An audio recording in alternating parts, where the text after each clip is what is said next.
Hey friends, thanks for stopping by. It's another wonderful episode of the Fake Nerd Podcast. It's episode 263. We're talking about Ghostbusters, baby. Man, we're going to find out the truth. We're going to find out the truth about what happened to JFK, what happened on the moon landing, what happened with these ghosts in 1984, and we're going to find out what the hell's going on with the Spider-Man movie. How many Spider-Men are in it? We'll never know. Wink! I'm joined by my best friends in the world, Brandon T. McClure. Hello, I'm back. And Benjamin Magnet. I'm here, and I really hope I didn't just break my Game Boy. You definitely broke it. I did hear a snap. I did hear a snap when we came back. I was like, wait, what happened? Well, no, it's supposed to make that sound. It's natural. It's fine. We're saying the Sparks Witty today. He's going through some stuff. Our hearts with him. But we got some stuff to talk about today. Brandon, why don't we start you off? Do we have any links this week? We do, but real quickly, I want to talk about Sparks a little bit, just briefly. He is not here. His family's going through a tragedy, and I just want to say that our hearts go out with him, like Ryan said. People, if you're watching this, don't message him or anything, but put goodwill into the universe for him. He really needs it at this time. Things aren't good, so our hearts go out to him, and we miss him dearly, and we love him. Very much. Yeah, definitely. Okay, but we do have links.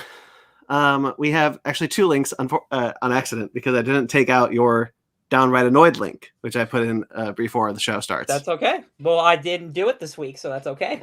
It was, what movie is it going to be next week? It's going to be a movie called Hush. It's funny because I watched the wrong one, but luckily I only watched 20 minutes of the wrong one. That was hilarious. It's one of Mike Flanagan's horror movies. It's like one of the only ones I haven't seen. And it's called Hush. So I'm going to watch it next week. I'll let you know. Very cool. But there is a link from me in the description. Naughty? I came back inspired to write, and while I was gone on my vacation, Disney Plus Day happened, and they announced a Spider-Man show, and I was flabbergasted. I was like, whoa. And I didn't get to talk about it with you guys, so I decided to write down my thoughts and give it to Atomic Geekdom. So in the description below is an article from me about what kind of me spinning my wheels about what the potential outcomes of Spider-Man freshman year could mean for the MCU Spider-Man. That's down there. It's a quick little thing that I wrote up on vacation. But yeah, that's all, and that's what I got. I got another one coming from Atomic Geekdom that I'm really excited about, so I'll actually tease it. I recently got hired by Screen Rant to do listicles, so we'll see how that goes. But I decided to practice a listicle, and so I wrote a listicle for Atomic Geekdom about where all the live-action Spider-Man villains were at the end of each movie. So if you don't want to go through all the movies before the film comes out, I have a listicle coming for you. So there you go. I recommend you should, because I think those are pretty good movies. I agree. I just finished Spider-Man 2 and 3 today. Right on. Nice. Right, but that's all the links in the description. So who wants to go with their week first? I'll go, but I can't find my phone with my list. So Ben, you go first. Yeah, I'll go. So I had a week off work last Monday was my 31st birthday, and I got to take an entire week off of work, which it was much needed. I really needed that time off just to chill out and relax. The biggest thing I really did was on Wednesday and Thursday, I took like a little mini road trip with my mom and my girlfriend, Fanny, up to Solvang and Pismo Beach. Do either one of you know what Solvang is? Sounds like a Dracula villain. Definitely thought it was a Dracula villain. I wish. No. Solvang is a town up in the central coast of California. It's apparently the Danish capital of the world outside of Denmark. You were in my neck of the woods? I was, yeah. I was up there. Oh, okay. Danland.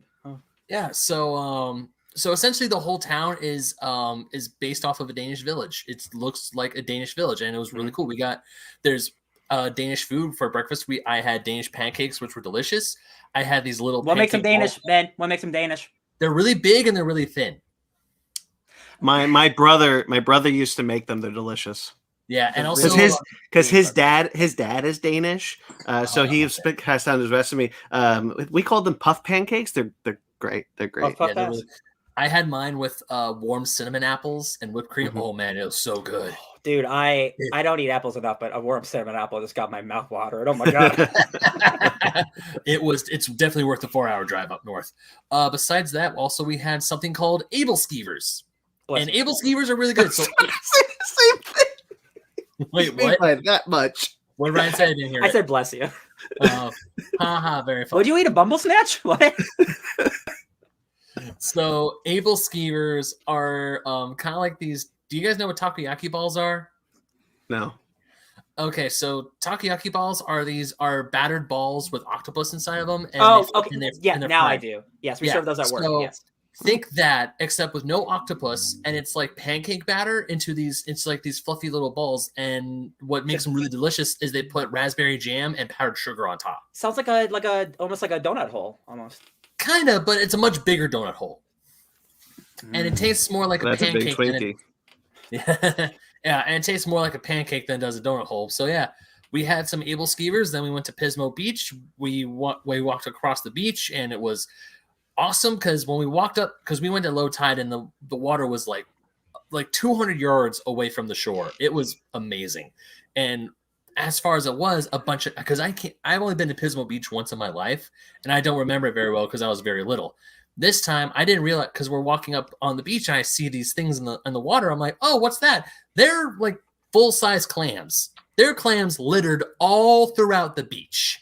Nice. And I'm like, holy crap, this is a lot of clams. And I'm thinking, do people just come here and get clams for their clam chowder? And apparently they do. There's certain laws there in place where you have to make sure they're measured, they're big enough. But it was still cool because walking up and down the beach, we just saw a bunch of clams, and it's like, man, there's a lot of freaking clams out here.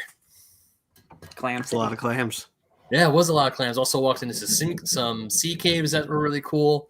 I saw some of your Instagram photos of the sea caves, and you're like, this looks like a boss dungeon. I'm like, it does. It really does.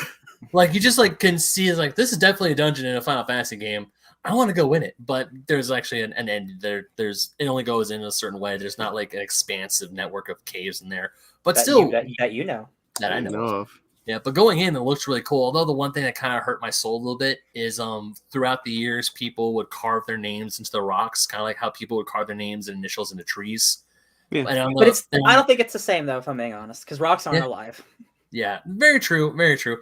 Well, there's still, but the oldest I saw was from like 1982. Was like this couple, but and then their name was very eroded because the water would constantly come in and out of high tide. But yeah, there's also some of the bigger ones had a bunch of graffiti, like spray painting there, like the Pac-Man ghost was in there. But, I mean, you're right. The rocks aren't alive, but still, it's like, this is like a natural wonder. These caves had like the ocean carved these things out over millions of years, and people just like, I'm going to spray stuff in here. I hear what you're saying. When it comes to things like that, I think it's people leaving a mark on a large, million-year history. Like, I was here at the specific moment in time.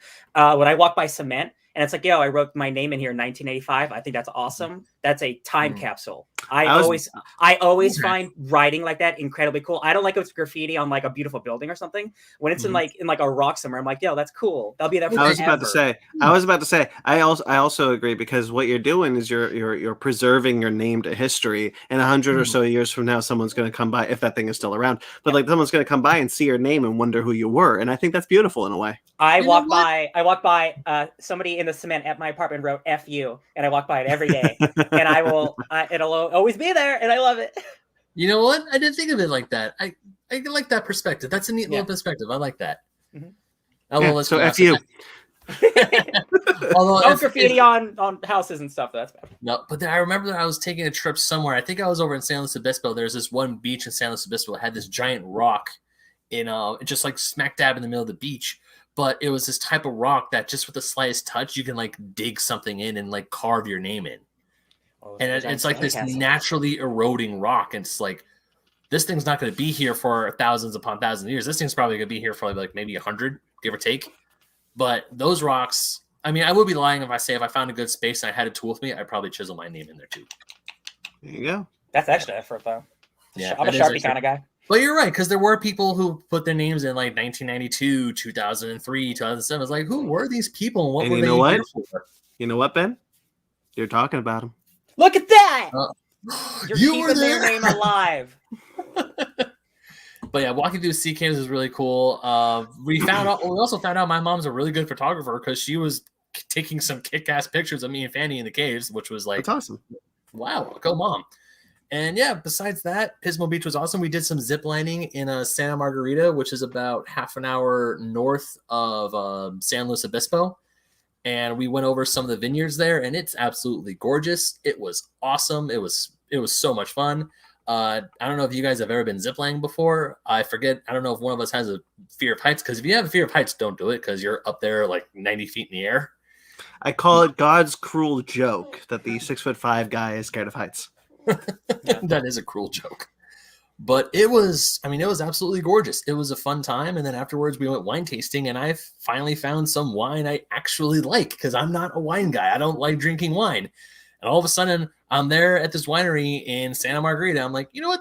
I'm going to try some. And I tried some. And it's pretty damn good. That's the thing, Ben. Just like, with like any liquor, any beer, like you just got to find the right one. Because I also was not a wine person. And then I'm now a wine person, because you got to find the right one. Yeah. We all just take up our wine glasses. Just yes. No, I didn't. I put it in a thick glass. Yeah, we have some pretty thin. When my mom came over on my birthday, and she taught me how to make pumpkin bars, which I'm going to make sure I save some so I can give some to you guys next time I see you. You've talked about those pumpkin bars for years. Yeah, probably for Christmas. Definitely for Christmas, I'll give some to us for Christmas, because now I know how to make them, and I'm learning how to make them. The legacy is being passed on from one generation to the next. Only took me 31 freaking years to learn how to do this crap. Well, I didn't expect you to do it at 2 years old, Ben. That's true. That's true, Ben. Ben, why weren't you making pumpkin bars the moment you left? I don't want to say. I don't want to finish that sentence. No, like you exit the womb, and there's an easy bake oven right next to it. Like, all right, time to go. Get going, man. Get going. In this economy, baby. Anyways, besides that, birthday week was very nice. Media wise, I watched a little bit more Cowboy Bebop. I got Pokemon Diamond. I've been playing that as pretty much every time, any chance I could get, ever since I got it. I saw Brandon the other day. That was really nice to hang out with him for a few hours. Yeah. Because we normally hang out on our birthdays, because our birthdays are a day apart, but this year we didn't. And I want to be sure that we got some chance to just chill together for our birthday. Well, of course, one of us was 3,000 miles away in a theme park, so that I still felt bad. I'm like, we always do it every year. Hey, dude, don't feel bad. I mean, you went on an amazing trip. That trip looked awesome. I'm glad you went on that trip. So, yeah, and here I am doing the podcast, and it's like, yes, I'm here, and then I'm looking out towards tomorrow. I'm like, frack, I don't want to go back to the grind. Yeah, it's the slow crawl. But besides that, it was a good week, much needed. A lot of relax. It was nice and relaxing, and I had a good time. Very cool. Ryan, do you want to go next? All right, in between the vacation sandwiches, it's Mr. Workman. That's me. So I worked, and then I watched some stuff. I watched the newest episode of Succession that came out right before the podcast. So I watched that. That's so great. That show's awesome. 2.5 seasons. It's all about like business stuff and like high level business stuff, but they're starting to reach into politics. So it's becoming like extra gross and extra seedy, and really like, oh, like who is really a bad person here? And it's getting like so juicy, and it's like it's really the good shit. I read a couple comics. I read Way of X. I was behind on that, so I read that. And there's also a one-shot called Onslaught Revelations. Spoiler alert for that comic, Way of X. Onslaught is the villain. If you guys don't know, listeners at home, Onslaught is a villain who is the manifestation of Professor X and Magneto's evil brain combined and manifested into a physical villain. It's the worst comic of the 90s, but just like every bad comic, you can retroactively make it cool. So the villain in this one's really cool. They do a lot of really cool stuff in this, man. Like they question like everything that Krakoa is like a paradise. This book is like looking at it through the lens of like, yeah, but like there's a lot of faults here, right? Like Ben, one of the codes is like make more mutants. What does that mean? What does that actually mean? Making like, more. What does that mean to me? Or what does that Ben, mean? So that's the thing. The law of the X-Men is make more mutants. What does that mean, though? To you, what do you think that means? They boning? Okay, so are you forcing people to have children? That's the question. Oh. That's the kind of thing this book is asking. So if people don't want to have kids, what happens to those kids? It's the kind of questions that like people don't think about, because you're like, oh, it's like make more mutants. Like, so what does that mean with people who don't want to have kids? What happens to the kids who are born and then left behind? That's the kind of questions this book's answering. It's awesome. It's fantastic. Also, go ahead. No, because I remember I think it was an issue of Excalibur where Rogue was telling Gambit that she doesn't want to have kids. Yeah. And that actually went in my brain. It's like, oh, so I guess she might be exempt from the whole make more mutants part because she's famous. It's weird. it's the creepiness of making it a law. Like you have to make more mutants. It's in our law. Yeah, because like when good point. when it was initially made, it was like, yo, like we want our species to prosper. So like we want us to keep going. So like we want you guys to have babies. But like, does that mean you're forcing people to have babies? And like what does that mean for people who have kids? And then it's like they just drop them off because like, oh, you told us to make them, you didn't tell us to keep them. Yeah. So like questions like that get asked in this book, and it's really awesome. It's really cool. Ooh, okay. Also, Nightcrawler teleports a moon. And it's just like one of the coolest things I've read in a comic this year. I think I saw that you posted that on Twitter. I was like, "That's cool." I couldn't help it. It was just too badass. Is that all the comics I did? I was gonna read way more comics, and then I had other things to do. I watched. Can I interject for a hot second? Interject, please. So yeah, because there's one thing that I also did that had happened this week that I really want to talk to you guys about, because I think it's really cool. So I picked up this game this week, Mega Man Star Force 2, right? Okay. So I got this at a GameStop. And it was just there because normally I hardly buy older games at GameStop because, they don't have the covers and all this other garbage. Yeah. But I just figured I'm just going to look it up because this is one of the Mega Man series post Battle Network, and I never played this series before. I was interested, but I never saw it. So I thought, okay, I'm just going to check up what it looks like online. Okay, people seem to like this game. They like this version because there's two different versions. There's Saurian and there's another one called Ninja. So I'm like, okay, I'll go ahead and get it. Oh, this game's only $14. I'm going to go ahead and snag it. So I snag it. And then later, I'm like, I wonder how much. All right, I'm just going to see if I overpaid for this. This sucker on price charting, CIB, is over $94. And I paid $15 for this thing. At a GameStop? At GameStop. Okay, then that means that they are overcharging on that website then. Because if it's at a GameStop for that price, that's what the value is. Oh, really? That's fair. Well, Ben, like, if GameStop, the most popular chain in the world, has that game, how valuable is it really? Like, honestly, like for real. It's if it's like a hard, this isn't like a dig, but I'm glad you didn't pay $90 because that's someone trying to rip somebody off. Do you remember, Ben? I didn't look too far into it. I know you did though. Do you recall there was a controversy about video games being upcharged to get their value up? That's Wata Games, and that's a completely different thing. So. Well, but I'm wondering if it could happen to other. If it's happening all around the game industry and we just haven't noticed. Yeah. Well, the prices of retro games recently have gone up because of the pandemic and people staying inside and having more time. Because of course I went to Frankenson's quite a bit during my week off, and there are places and even people I know, because I check price charting, and they upcharge and they're selling games where they shouldn't be that expensive. Yeah. So. Because I thought maybe, GameStop must have messed up and priced this at $14, whereas price charting in other places are selling it for $94 complete in box. Maybe because they had Pokemon Pearl there, and it was CIB, and they're selling that one for $71. So I feel like I got a steal. I mean, if I did it, and some other people are trying to upcharge that one game, then I just either way, Ben. Either way, Ben, you beat the system. You beat the system. You beat the Matrix today, my friend.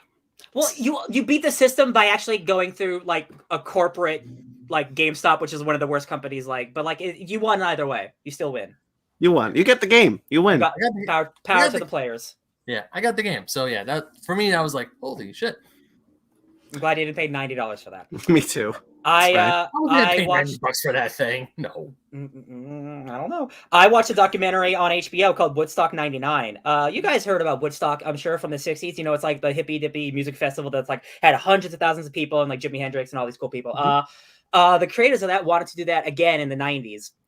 They did one in '94 and it was pretty successful. And then they wanted to do one in 1999, but they didn't want it to be the same kind of hippie peace and love thing. They wanted it to be more modern. What's about the times, right? And at the time, things that were really big were like Limp Bizkit, Kid Rock, Korn, heavy metal, real aggression, right? And the beautiful thing, I think you guys should watch this documentary. It's really, really fascinating because it starts as just a documentary about Woodstock. And if you guys don't know about Woodstock '99, it's one of the biggest tragedies in like festival history. It was a true dumpster fire of apocalyptic proportions. It's insane that now that I know about it, I'm like, oh, how does not everyone know about this? But 350,000 people came to this event. And if you've seen videos, it is literally a crowd of almost 500,000 people. I have never seen more people in one location in my entire life for a music venue. It is truly insane how you see waves of people like when they're dancing and stuff. Mm-hmm. The thing about this concert that was so insane is it was fueled by aggression, mostly by young white men. And the documentary turns from what was starting to be a hippie festival into basically a huge white supremacist, like neo-Nazi, like mostly a bunch of young white men letting their aggression out in ways that they never had before. So by the end of the show, it's like a 3-day festival. The entire concert venue was destroyed. There was riots. People were killed. It's insane. It's truly insane. And and the people behind it are like, oh, blame the musicians. But the musicians are like, it's not our fault that like we're just the outlet for these people, right? Like it's not their fault, but this is them building up. And it's like, we just happen to be the outlet. So it's like all these different talking heads about like how this thing happened. And it's just so crazy. It's so crazy. And there's like, maybe we'll do another Woodstock again one day. And I'm like, yeah, because you made this movie, you're saying that. But like, it is truly insane. Like, and like you see people like there was like 3 ladies. There was like Jewel showed up, and Jewel was like, I shouldn't have been here. I'm doing my folksy art stuff while there's a bunch of like 20-year-old white guys yelling at me, and like they're throwing stuff at the stage. Like it's crazy. It is truly like it is a fascinating documentary. I highly recommend watching it. It's on my list. I'm gonna check it out. I love it. Great. Did you guys, Ben? I know you're a gamer, but Brandon, you were younger. You were a gamer. Did you ever watch G4 and Attack of the Show? A ton. Oh, okay, good. This is good. This is great. Okay, so I have Sundays off on my work schedule, and then every day of the week every week could be different, right? This day of the week I had Thursday off, right? So I was on Twitch.com, Twitch.tv, just looking for something to watch. And at the exact same time, I went on there. Attack of the Show's premiere was happening. So I was like, oh shit. So I literally I clicked on it, and it's like, welcome to Attack of the Show. I'm like, wow, great, crazy timing. And there was like 10,000 people in the audience. Like it was like a live ass show. If you guys remember that show, it's that show. It's awesome. Kind of, it's messy. It's fun. It's nerdy people talking about things they like. You guys know Kevin Pereira. He's still there. He spends 20 minutes talking about how NFTs are actually a good thing. They cut him off. They definitely cut him off, and he was mad about it. So like he's definitely maybe kind of an old man now. It's cool. He's still cool. Olivia Munn came from Attack of the Show, didn't she? She did. Yeah. She's now like a superstar now. Right. But like they got like a lot of like younger YouTube people that I really like to be on the show. So it was really fun to watch. And besides that NFT thing of like, hey, they're not so bad. It was pretty fun. It was pretty cool. That's awesome to hear because I loved G4 as a kid. Yeah. I would watch. What was the other one? X-Play? Yeah, that's I watched that a lot. That's back on that, yeah. Speaking of X-Play, Brandon, X-Play is not only back, but Adam Sessler is back. Gerard the Completionist is a host on the show. Yeah. And so the episode's not up yet, so a little sizzle for a future episode of Basement Arcade Pause Menu. But I had the head of marketing at Yacht Club Games, Celia B. Or Celia Schilling. Celia B is her is another name that she goes by on the internet. She was actually recently on G4, and I forgot. I don't know if it was for X-Play or was for something, but her and some of the Shovel Knight devs were there reading mean tweets about them. I haven't seen it yet, but she posted about it, and just the fact that G4 is back makes me happy because I love, like, same as you, Brandon, same as Ryan. I loved G4. I bought God of War because Adam Sessler gave it a 5 out of 5. 5 out of 5. God, those were the days. Yeah, I was very much a gamer as a kid. Real quickly, Mag is in the chat. Just dropping in. Mag says, want to let you know at work, and I'll watch this later. Happy 1,000 episodes of One Piece. Yeah. Had a good time with Ghostbusters Afterlife. Take care and be safe. Nice. You too, Mag. Thank you for dropping by. Thanks, Mag. You're always 1,000 episodes. You're always a good soul. Crazy. Good for you, One Piece. You're never gonna end, I guess. Right? One Piece is never gonna end. Oh my god. But yeah, I'm glad G4 is back. I saw a little clip of them when they unveiled like the largest working NES controller, and Kevin's like, "We gave this thing a bunch of red mushrooms. That's the gaming reds." And out off screen, you could hear Adam yell, "Ha ha! I get it." I will say, so like there's also like the main show, and then there's like an after show where they're just on the couch talking.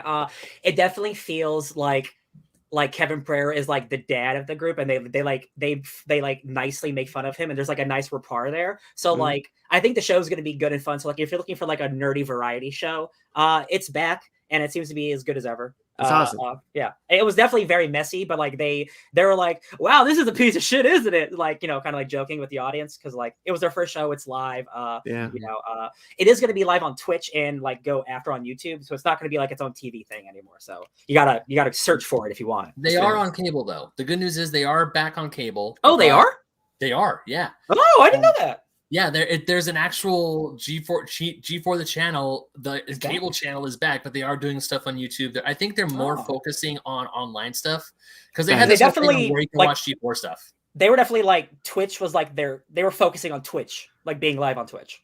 Ben, I don't have cable, and I'm sure everybody watching this doesn't have it either. I haven't had cable in like since I was like. Yeah. I don't have it either, but you can be damn sure I'm going to be subscribing to the X-Play YouTube channel again, so guarantee I can watch current episodes of X-Play. 90% of the people watching that show are not watching it on cable. No. Yeah, probably. This generation, But good for them for keeping up with the times. Yeah, yeah. If you're one of the few people who do have cable, you're good. But if you're one of the people who don't have cable, like the three of us, then thankfully there are other places to watch G4. Right. Literally, again, I watched it live. The premiere live, so like I watched it before the television thing because that was Anyway, I watched Guardians of the Galaxy 2, not mostly, but like they added like the IMAX thing, so I was like, oh, I want to watch that again, and that movie is still fun. I watched half of Civil War because I also still like that movie, and I just started from the airplane sequence, and I just watched it on. Still like that movie a whole lot. Marvel's cool, even it's good, you guys. I played a lot more No Man's Sky. I'm still building my living bioorganic spaceship. I am so close to finishing it. I need to find a Stargate to find the right planet to plant the seed to birth it. And it's really hard. It's the hardest thing to do. And I got to just find it. Last thing I want to talk about that I did was I played a lot of Halo, guys. Guys, let me tell you. I have been looking forward to you doing this. Halo is back. This is without a doubt the best Halo. This is only the multiplayer. The campaign comes out next month, but this is without a doubt the best Halo that 343 Industries has made. It feels so good. I haven't put that many hours into it, but it feels so good. Like I've seen people who put dozens of hours saying like it could be one of the best, like with how good the gameplay is and how good the campaign is looking. Now that it's like a cool open world thing. Man, I think they did a really big misstep in Halo 5. Like they added like aim down sights like Call of Duty, like they added sprinting, and they're still sprinting, so that's not really a problem. Like Halo used to be really slow, and in the modern era, I don't think Halo can be as slow as it used to be back like in Halo 1 and 2. So like him running fast is not a problem. Especially now that we have the open world. 100%, yeah. And all the vehicles are so good, but like the core gameplay, it is so smooth, and all the maps are so good, and the way that you get weapons is great. Like there's like random drop ordnance everywhere, so it's not like one-sided. But like map knowledge is important because like you know where the vehicles are and all these things. Like if you played Halo before, it is going to be like riding a bike. There's obviously new weapons and like there is some new quality of life stuff. You know, it's a 20-year-old franchise, but like let me tell you guys, like I cheered out loud when there was a dude across a chasm and I jumped to the chasm across, but I didn't make the jump. But with my grappling hook, I lunged towards the guy, and with an energy sword, I killed him, and I didn't fall in the pit. And I was like, no one was here to see this. It's like the gameplay of Halo is so good. And like I like all types of shooters, like, you know, Call of Duty and Battlefield are very fast time to kill. Like boom, boom, boom. Like if you get seen, you're dead. The thing about Halo is like you got to have some skill. Like you could almost be dead in Halo and still make a comeback with the right melee attack or something, right? And I found out there's a lot of new people playing Halo. Turns out I'm awesome at Halo, you guys. I'm so good at Halo. Like this is the game that this is the one shooter of all the ones that like I excelled at. I played it so much as a teen, like so much Halo, it's insane. Multiplayer. So like the fact that it's back and it's good. The battle pass, it's okay. They're definitely working on the progression system. You know, like old Halo, there was nothing to worry about. Like you just like you play the game, you weren't worried about it. But it is the 21st century, and there's all about customization and stuff. So they're leaning heavy into customization, which is the thing I love. Leveling up takes a really, really long time, and there's very specific challenges. Like, oh, kill five enemies with this type of weapon, or kill a banshee, kill a tank. Some maps don't have that stuff on them, so like you will just not get any experience on a map, and that really sucks. So like, Ben, you play Fortnite, you see how quickly you level up. So slow. Like I'm level like 3. It's so slow. And they've already said, hey, we're going to change it. We're going to make it better. So like, I'm looking forward to the changes over time, but the core gameplay is so good. Like I'm excited to play some more of it. Halo's back. Woo! really hope that campaign is better because I would love to play a good Halo game Oh, again. dude, all the early reports, because the multiplayer stuff is out now, but a lot of the press got the first couple hours, and they're saying it is excellent. It is awesome. Yeah. I'm so stoked. Beyond excited. Looks that year that they took off. They delayed it for an entire year was necessary. Also, there was like Xbox 20th anniversary day. They released the game a month early, so like all that goodwill, like they got all that goodwill back, and the game is excellent. It's very polished. It's not buggy. In my case, it's a win. It's the biggest win Halo's had since this company took over from Bungie. It's fantastic. Yeah, that's Love awesome. Love it. I'll bounce off of that by saying that I watched before I went on my vacation. I watched a lot of Halo videos. Woo! I was huge into Halo as a kid. I've played all the games except for Halo Wars. I've never played the Halo Wars games. So real quick, Halo Wars 2 introduces the villains of this game, the Banished. So I've only played Halo Wars 1, but since Game Pass, I will now play Halo Wars 2 to get the references. Right. So what I did was I was like, I actually don't quite remember the story that well of the Halo franchise, especially because 4 and 5 really complicate things. So I was like, okay, you know what I'm going to do? I'm going to watch some videos and kind of recap what I did. And so I've watched 4 videos all that were basically covering the same thing, but had different details in them. Yeah. And that's where I heard about like the Halo Wars 2 introduced the blah, blah, blah. I'm like, oh, okay, that's interesting. And like, I remember because it's been so long since I played the first 3 Halo games, like remembering some of those things and the prophets and all that, and like why they attacked Earth in Halo 2. And it was like, oh damn, man, Halo rules. It does. I still really like the story of 4. I still hold that I like 4 a lot. 5, I wasn't as disappointed with people were because I knew going into it what I was going to get because I went into it a year after everyone else. So I wasn't quite as disappointed, but I definitely see its flaws. Yeah. So I'm really excited to get back into a good Halo game now that I actually want to play Halo Infinite. Yeah. And you could just play it on your Xbox One. Yeah, I didn't even need to get a new Xbox. The thing, just like real quick, like that I realized, because I also watched not a lot of videos, but I watched one specific lore video. The thing that made those original Bungie games so great is there's really great like atmosphere and world building and like lots of stuff, but it doesn't like it's not overbearing like Star Trek. Not that Star Trek's bad, but you know what I mean. It's a lot lighter. It's like lighter sci-fi, so it's very digestible. 4 and 5 add a lot of heavy lore, and not all of it works. So it kind of bogs down the really good stuff. And I think once you get to 5, it becomes really a problem. Yeah. Because it's such a short game, but it's adding a lot more lore, and you're lost. And the stuff I respect, like they add stuff from the books and stuff that I respect, but like they do it in a way where it's like you should know this stuff, and I'm like, not a lot of people read those books, homies. Right. For a perfect example of that is that Master Chief has Blue Team in 5, which is his team from Reach. Yeah. And if you hadn't been reading the books of the comics, you just assume everyone on Reach died. No, there's like a whole team that survives and everything. Yeah. Yeah. So like, and like when I'm playing Halo 5, and I didn't know that because I only played Halo Reach. I never read the books or the comics. Watching this video, they're like, and here in this comic, Halo Master Chief finds his blue team and they're alive and cool. I'm like, there's like a whole team like stuck in like an orb somewhere, and that's like the books, and then they get brought into the games, and I'm like, it's too much. And now it used to just be Flood are bad, cool. Also, I just found out, like, I remember what the Flood were, and it was wild. Flood are cool as hell. I love it. Yeah. Anyway, I'm excited for Halo Infinite. I'm looking forward to playing it, and I'm going to get Game Pass for it. Yes, so you can play multiplayer for free. If, like, you don't care about, like, the customization, you don't need the Battle Pass, the game is free to play. The campaign does cost full price, but that's a whole ass game. Yeah.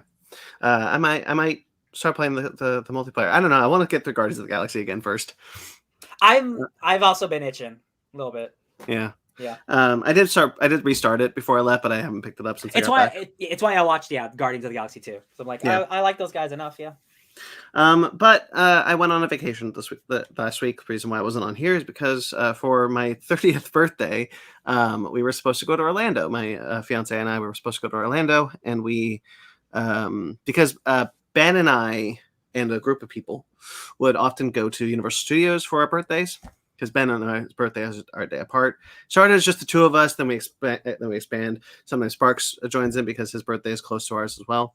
And we would do that. And so like for my 30th birthday, my fiance wanted to do something really big, and so like we were like, let's go to Orlando. Let's go to Universal Orlando. Then the pandemic happened, so it didn't happen.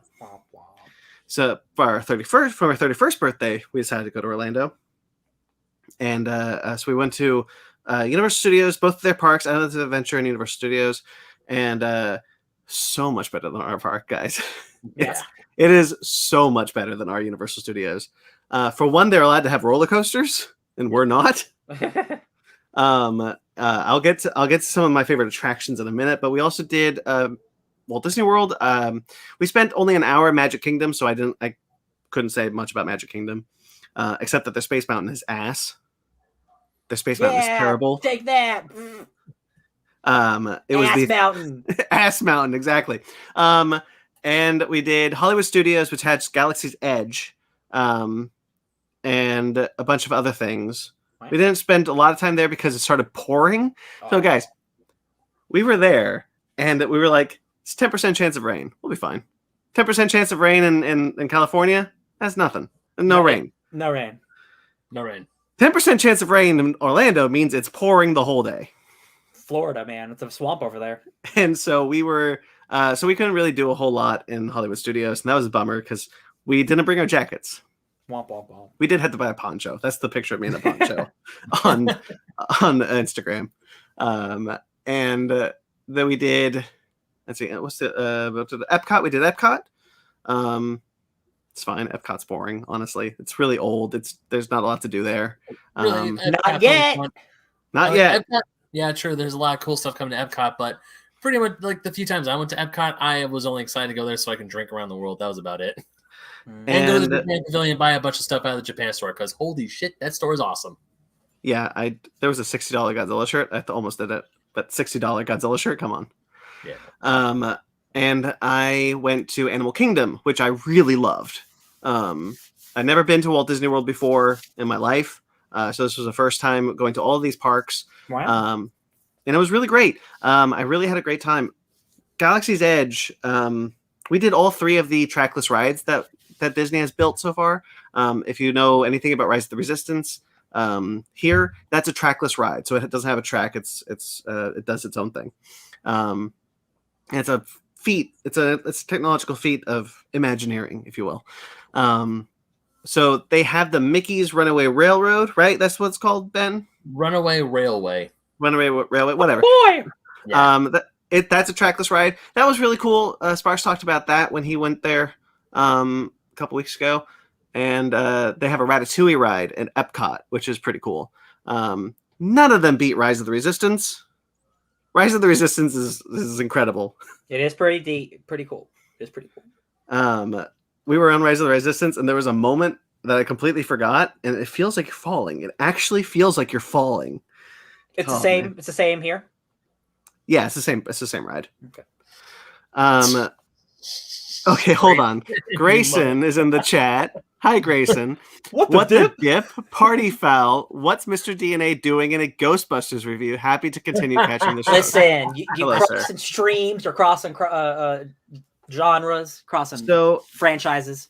The Universal Studios Islands of Adventure has a lot of Jurassic Park merch that we don't have, and one of them is a Mr. DNA shirt. That's cool. Because they never changed. They didn't change their Jurassic Park to Jurassic World like we did. So theirs is still Jurassic Park. Theirs is still Jurassic Park. That is the better park. That is the better park, right? That is. Actually, I love their Jurassic Park Island. I absolutely because remember when I went a few years ago and I showed you that certificate where I got to name a little baby raptor. I saw the baby raptor. All we got here is just the attraction. We don't have that in the Science Center. We don't have. So for Ryan, the visitor center in Jurassic Park when they walk in for the first time, they have that at Islands of Adventure. They've recreated that. Yeah, there's a restaurant on the top level, but on the bottom they have like the actual skeleton, like the skeleton of the T-Rex and of the Triceratops. That's too much. I couldn't handle that. It's really but do they have Jimmy Fallon? No. Take that. That's at the other ride. That's at the other park where Jimmy Fallon has a ride. Yeah. Oh no, I think we're better. Well, did you go on that ride, Brandon? Did you go on Racing? I did go on that ride. I did go on that What'd you think of it? It's okay. Yeah, that's fine.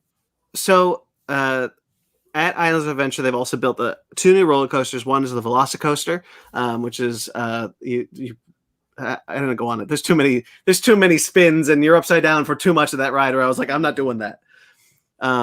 But I did do this other roller coaster, which is in Hogsmeade, which is Hagrid's Adventure Ride or whatever. It's this Hagrid ride. Hagrid's Harry Houdini. Sure, that might as well be it. We did that. That's the only ride we did twice in the entire trip. It's incredible. It's the best roller coaster I've ever been on. What you do is you have one person, you sit on a motorcycle. Magical Creatures motorbike. There you go. Can you pull up what the cars look like? I will do my best. Yep. So you sit in a motorcycle. One of you sits in a motorcycle, and the other one sits in the sidecar. If you could pull it up. Let it load.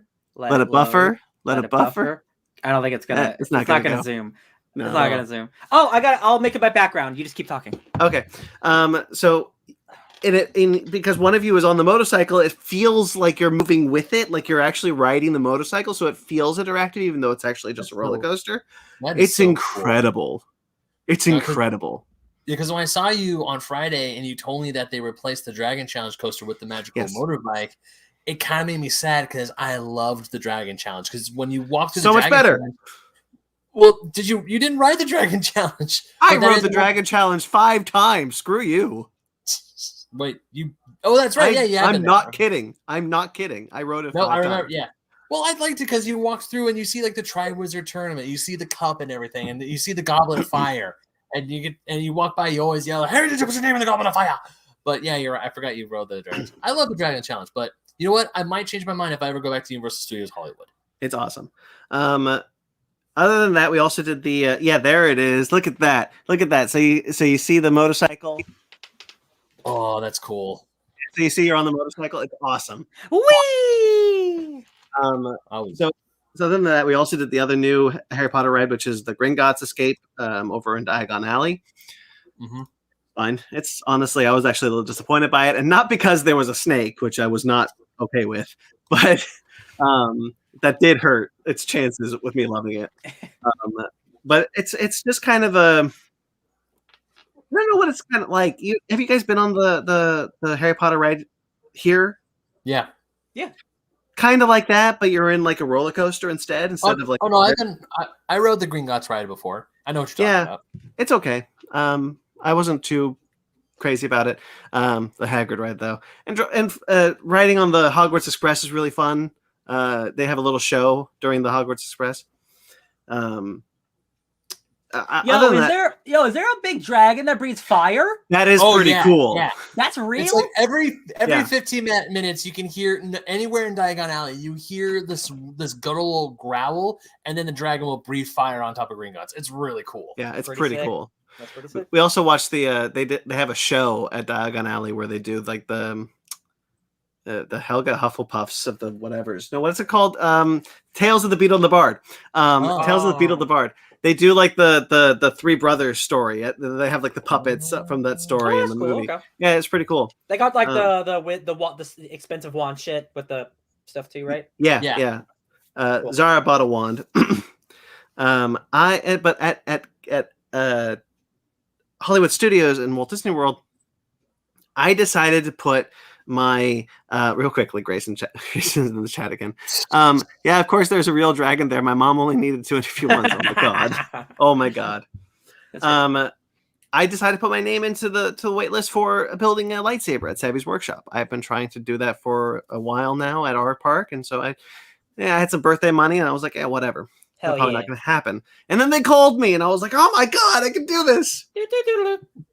So the Savvy's Workshop is really cool. I'm not going to say a lot about it because I think people should experience it. It's a lot of money, but honestly, the experience makes it worth it. It really is immersive and does make you feel like a Jedi, and here is my lightsaber. Nice. Audio listeners, it looks dope. My beautiful lightsaber. They help you through it. They help you through building it, kind of. Does it come with like a thing? Yeah, the blade's over there though. I don't want to go get it. Yeah. No, yeah, I was curious. Yeah, it does come with a blade that you have to put in, and then they, like, whatever. And you get to pick your kyber crystal. That when you first activate your blade, it honestly feels like magic. It's awesome. I was really excited about that. Another one of my favorite things that I did, because I don't want to talk about like my favorite things I did, was the Bourne Stuntacular, which is a stunt show that they have at Universal Studios that we don't have, and that's so shitty. Yo, we got Waterworld, but this is so much better. We got Waterworld. Did that replace Fear Factor? It replaced T2. It replaced Terminator. It replaced Terminator? Yeah. No. So much better. So much better than Terminator. To be fair, I'll give you Terminator here because Minions replaced it. But like Terminator there was replaced by the Bourne Stuntacular, and what they do is they use the Void. If that the Mandalorian uses, like, it's the same tech that we call it the Mandalorian tech, but it's the Void, and they have sets that move with it, and the actors can interact with the sets, and it's this really cool stunt show where it's awesome. I was blown away. My mouth was agape the whole time watching it. Okay. I love it. Super cool. I highly recommend people doing that. All right. Well, at least I got to see the Terminator show once before it was officially gone, because I remember when I went back to Orlando, or I went to Orlando the first time, the family I was with, we went on Terminator because I mentioned, like, hey, they got rid of Terminator back in California and replaced it with freaking Minions. And we're like, oh, that's a shame. Let's just go on Terminator then. And we went on Terminator. Yeah, Terminator's cool. This is better. I believe it. I just like that they use like live, like real actors, and they just like were dubbing the lines. They're like, yeah. And like, I love it. It's so dumb. They still do that. They still kind of have the similar thing because the actors are stunt actors. Oh, are they being Bourne? Jason Bourne? Yeah, but it's not Matt Damon. Like, it's clearly not Matt Damon because they have pictures of him, and they kind of do try to hide his face, but they're not trying to pretend that you're watching Matt Damon on the screen. I love it. That's cool. Yeah. Ben is breaking up. Oh, there you are. We're back. Yeah, you're breaking up a bit, Ben. Oh yeah, because on my end you guys are breaking up too, so it's probably me. It's you. No, what I was trying to say earlier was the one thing I'll give our Universal Studios over Florida's is that we're getting our Super Nintendo Land first, because they're gonna get theirs eventually, but we're gonna get ours first, and normally that never happens. So part of me is like, I don't have to fly 3,000 miles. I could just go to Hollywood and go see Nintendo stuff. But I can only bet when Florida gets theirs, it's probably going to be 10 times better. Well, what's cool about the Nintendo Worlds is that we're not getting the same rides. Every Nintendo World will have different rides. Really? Yeah, we did that at Disneyland is doing that with one of their lands. I don't remember Avengers which Campus? one. Avengers Campus, right? Yes, Avengers Campus. When they get it there, is going to have different rides than what we have. So, like, the idea for both Nintendo World and Avengers Campus is that when you go to the different parks, you will have a different experience. Oh, I thought we were going to get the same rides here. There's one ride that we get. There's one that we'll get that they have there. I'm assuming it's the Mario Kart one, because that's got to be like a showstopper. I think that's the one, and then we're getting a different ride than the one they have. Oh. I was kind of looking forward to Yoshi, but whatever we're getting after, I'm pretty sure I'm going to love it. Let's be real. So go to Tokyo. Anyway. Trust me, it's on the list. I was kicked off of 3 rides. Almost kicked off of 3 rides, kicked off of 1 for being too big. Mummy almost kicked me off, but then they were like, that's fine. And Space Mountain should have kicked me off because I was not in that seat. But they were terrible. But I got kicked off of the Pandora ride, the best ride in Avatar Land, Pandora. I got kicked off of because the thing wouldn't latch, and I was very upset. But the day was saved because we went on the safari in Animal Kingdom, and I got to see a real life giraffe, and I've never seen one before. I was so happy. Have you never been to a zoo before? Not that I can remember. Okay. Awesome. I won't say no because my parents took me to a lot of theme parks when I was a kid, when I was like a little kid. Sure. But in my memory, I don't have any memories of a zoo outside of like SeaWorld. Gotcha. Okay. Yeah, and there's no giraffes. No, there's no giraffes at SeaWorld. Not after the first one.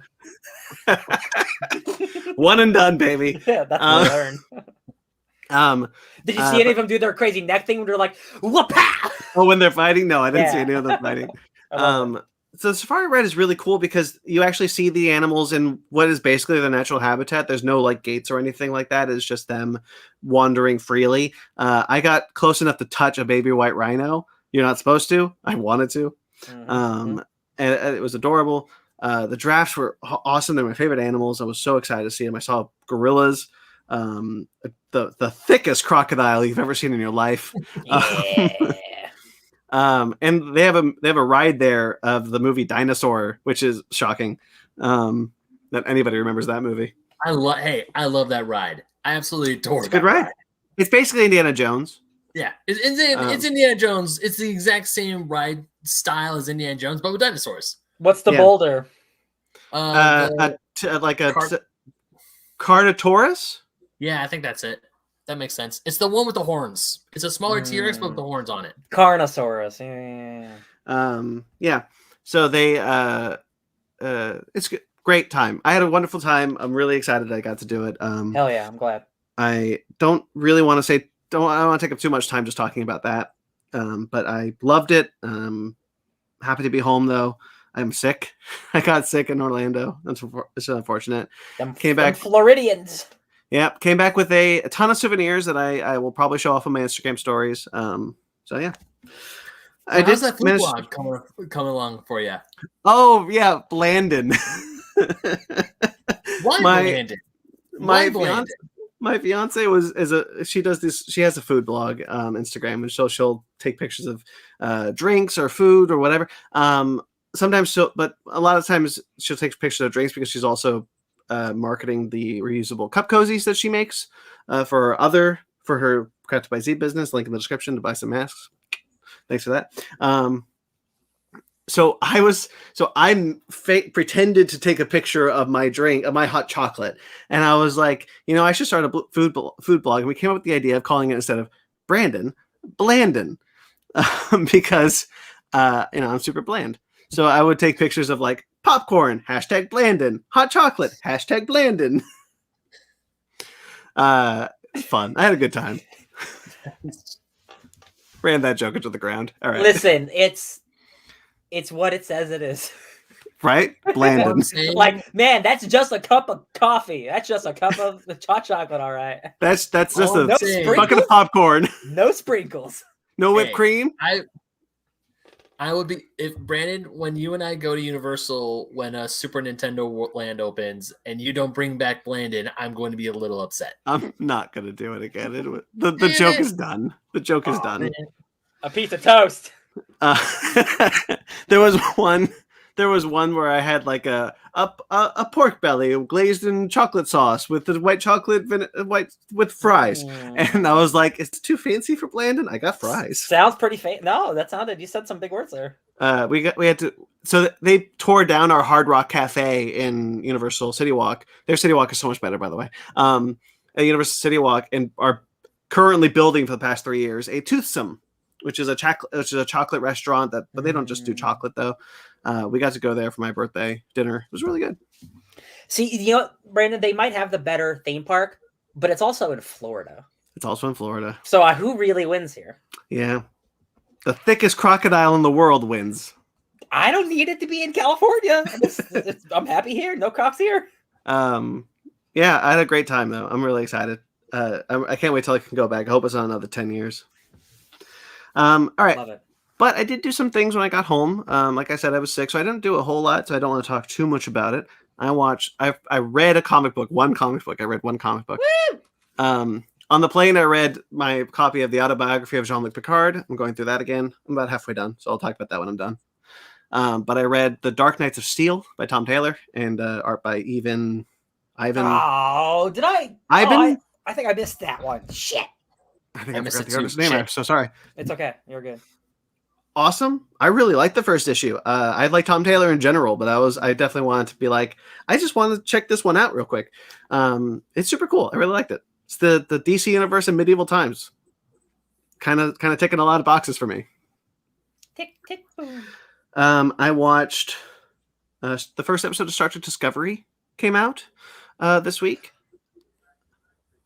What? I forgot I watched something. I literally watched it before the podcast. What'd you watch? I watched one episode of the Cowboy Bebop animated show, and then immediately after it, I watched the first episode of the live action Cowboy Bebop show. What? I think I've seen some pretty bad scenes online, and those are bad. I think the first episode is pretty good.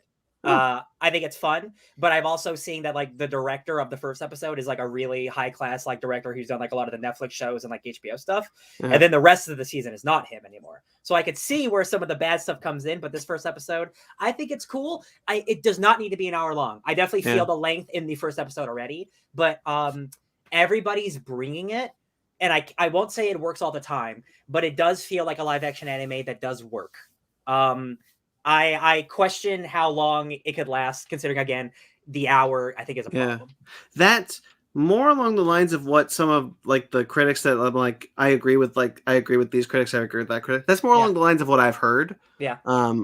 Outside of the huge storm of shitstorm that came out of it. I definitely feel I won't say it's great. Like it definitely has like it's weird because like it's definitely high budget, but it has like a low budget feel in a way, almost kind of like The Witcher. But like it's good. Like everyone's bringing it for sure. I'm gonna watch more of it. Hopefully if it stays this good, I won't be mad I watched it. I'll say that. That's fair. So I watched I've started watching Cowboy Bebop, the anime again. I haven't seen it in a couple of years, so I just had to refresh my memory. Awesome show. I watched the first episode of Star Trek Discovery. I'm going to talk about it with Michael Carls and the Downright Nerdy podcast this week. So I'm not going to spend too much time on it. I just thought it was a really solid first episode. Introduced some cool new characters that I hope are actually characters by the end of the season, because that show has a character problem. But Oded Fair is back, and that's already a plus. It set up some good emotional stakes and an intriguing mystery. So I'm hopeful that the season will continue to be just as fine as the first three. I did see the Star Trek friends I have online say they also like the first episode, so that's good to hear. I watched the Shang-Chi Assembled episode that dropped on Disney Plus Day. Of all the assembled episodes, I think this is the best, and has knocked the Falcon and the Winter Soldier one from 2 seconds. Because surprisingly, the worst MCU Disney Plus show has the best assembled episode. Nice. Okay. But the Shang-Chi one is really cool.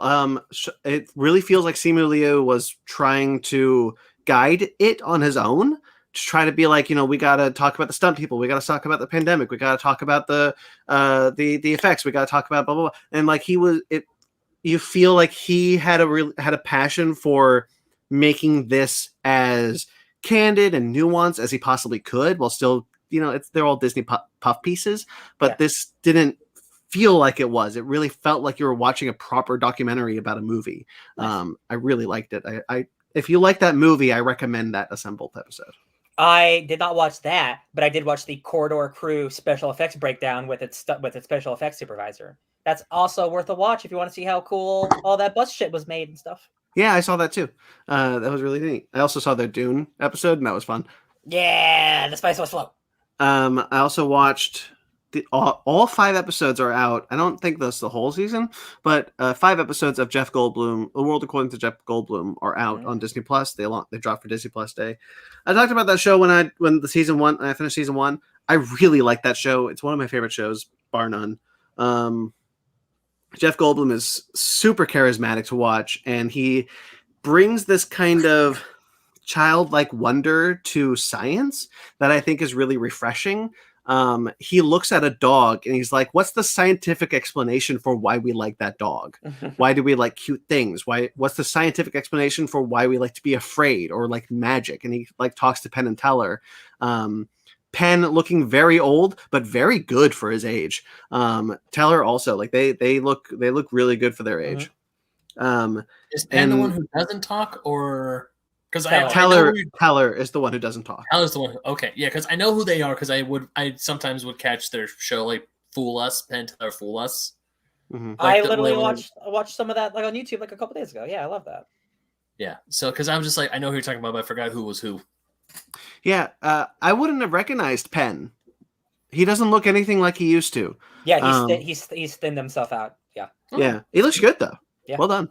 Mm-hmm. So I really like that show. It's I think it offers a lot of value in, like, if you ever, you don't really think about why you like a dog or why you like ice cream, but Jeff Goldblum offers this idea of, like, if you want to know the scientific explanation or the historical context for it, this is the show for you. And he doesn't shy away from anything, and I think that's really cool and really valuable. I really like that show.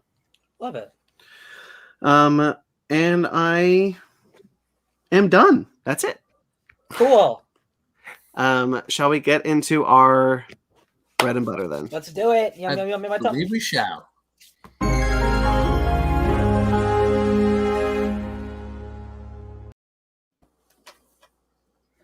It was funny watching you guys. I watched you guys live for a bit while I was at the park last week, and Ben played the bread and butter theme, and I could see the relief in his eyes of playing it right, and then played it again. I accidentally played it twice. That was funny. I was like, shit. All right. So we got some casting news up top. Ooh! Avatar: The Last Airbender live action show. It's still happening. No matter It what is we still say. happening, and it's getting a pretty good cast. It's true. Good people are in bad things. Yeah. Lim K-Siu is going to play Gyatso, who was the air nomad who looked after Aang before he disappeared. Mm-hmm. Ken Lung is going to play Commander Zhao. We all know Ken Lung. What was he from? Shoot, I'm blanking on all of his things that I know him from. He was Karnak in the Inhumans. That's true. Oh. Paul Sun Huang Lee, who played who was the Appa in Kim's Convenience. Mm-hmm. He's been in Star Wars Mandalorian a couple times. He was a pilot. He's going to be Uncle Iroh. That's perfect. And that's pretty damn good. Yeah, that's what I was like. Oh man, the writing can't be that bad, right? Right? Casting's real so good. This is looking real good. Yeah. Yeah. I didn't know. Yeah. Oh my god, I'm so excited now. I'm really happy that the cast of Kim's Convenience is doing well after what happened with that show, because I think it's really shitty. That the only white character in that show got the spinoff and none of them did. Yeah. Did you guys hear about that? There's a white girl on that show who was dating Simu Liu's Jung, and she, when the show was canceled, she got spun off, and none of them did. Well, guess what? He's a Marvel superstar now, so he's a Marvel superstar. I'm really happy to see this cast doing well. Obviously, Simu is Shang-Chi, and now this guy is Uncle Iroh. I can't remember. I know you just said a few minutes ago, but I can't. I also probably couldn't pronounce it. But Appa is not only in Star Wars, and I hear he's going to be appearing more in Star Wars, but now he's Uncle Iroh, which is one of the most influential characters in that show. Just warms my heart because he would pull off a great Uncle Iroh. Yeah, and I'm really excited. And he's going to. Hell yeah! Oh, man. Look, you know what? The cast is good. That show, just seeing this cast makes me. It's like I'm still a little cautious, but at the same time, I'm like, I want to see Uncle Iroh. Listen, now that Bebop is out and it's not a total dumpster fire, my alleviation, my stress is a little less. Yeah, I'm kind of feeling the same way. The casting has been really good, and it's gotten me to the point where I'm like, I'll give the first episode a watch. Honestly, I'll probably get the first few. I'll definitely give the first few because even with the original show, it picks up after a few episodes. Yeah, but if something's bad after you could feel it. Yeah. You could feel it. If there was no potential in Avatar: The Last Airbender, you wouldn't have given it those other episodes. Very true. Very true. Blade, spoilers for Eternals, hot off his Eternals debut. Blade has some casting for his movie. Delroy Lindo was recently in The Five Bloods, has been cast. And Ryan, you said he could be Whistler, and I think that's pretty cool. Yeah. Well, I'm just thinking, like, we got our first casting announcement for Blade, and then we got our second announcement, which is an older gentleman. So, like, my mind immediately goes to the mentor role. Obviously, he could be literally anybody, but like my first sign says, "Oh, he needs a mentor. Why not make it Del Rey Lindo, who's awesome?" In the comics, Whistler is originally black, and then they did a movie thing where they made him white. Whatever. Just bring it back to the comics, baby. He could be a black guy. That's great. And his name wasn't Whistler either. That's also a new invention. Honestly, Blade is a really interesting artifact for Marvel because the synergy for Blade honestly made the character better. Yeah. Man, it's super interesting because before Blade, he definitely was not like Blade's always been mature, but he definitely became a little more like 90s edgy after the movie came out. Yeah. Like he's like involved with like Michael Morbius and all that stuff. Like Morbius turned him into the half vampire man. Like that's man, if that's the future of Marvel, if those guys team up, that'd be sick. It's really interesting that like the Blade film is a very radical reinvention of that character from the comics, and then the comics were just like, that's okay, actually. Let's do that again. Let's do that here. Yeah, like in the 70s, he's like a disco man. So like it is a cool reinvention. And then it would be nice to like, oh, we can go back to its roots a little bit too. While still keeping like the cool edginess. Man, Blade is cool. He's like an Avenger now. Like sick. Blade is coming to the MCU. Blade is here actually. He's technically he's here. Star Wars Ahsoka. Yeah, Midnight Suns is coming. Star Wars Ahsoka. The new Ahsoka TV series spinning off of The Mandalorian has found its Sabine finally. Oh, Brandon. Natasha Liu Bordizzo has been cast. I don't know who this actress is, but Sabine is here finally. I love Rebels a lot.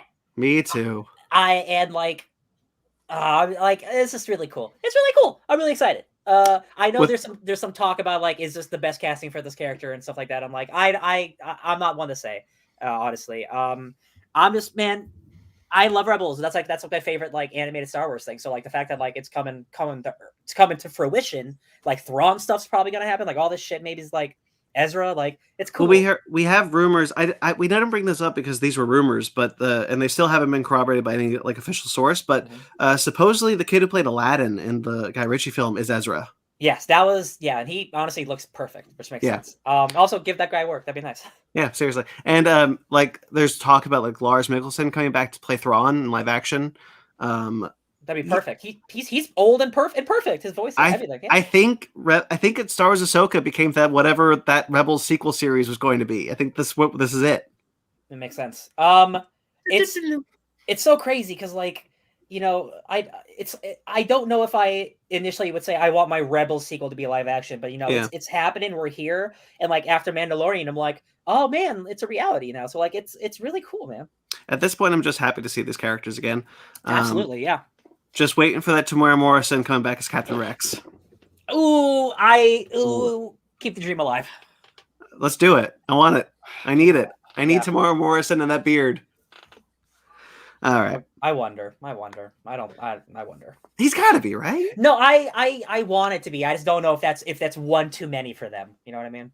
For Star Wars. All the way, man. Freddie Prinze Jr. comes back as Force Ghost for Kanan. Oh, we got to stop this. I will never stop. I will not be stopped. God, Freddie's had enough. All right. Comic book news. Aquaman is coming. We kind of saw a tease about this a little while ago, but Aquaman: The Becoming and the Black Manta series that is currently out is going to spin off into a new ongoing series called Aquaman. Yeah, Black Manta. Yeah. Written by Chuck Brown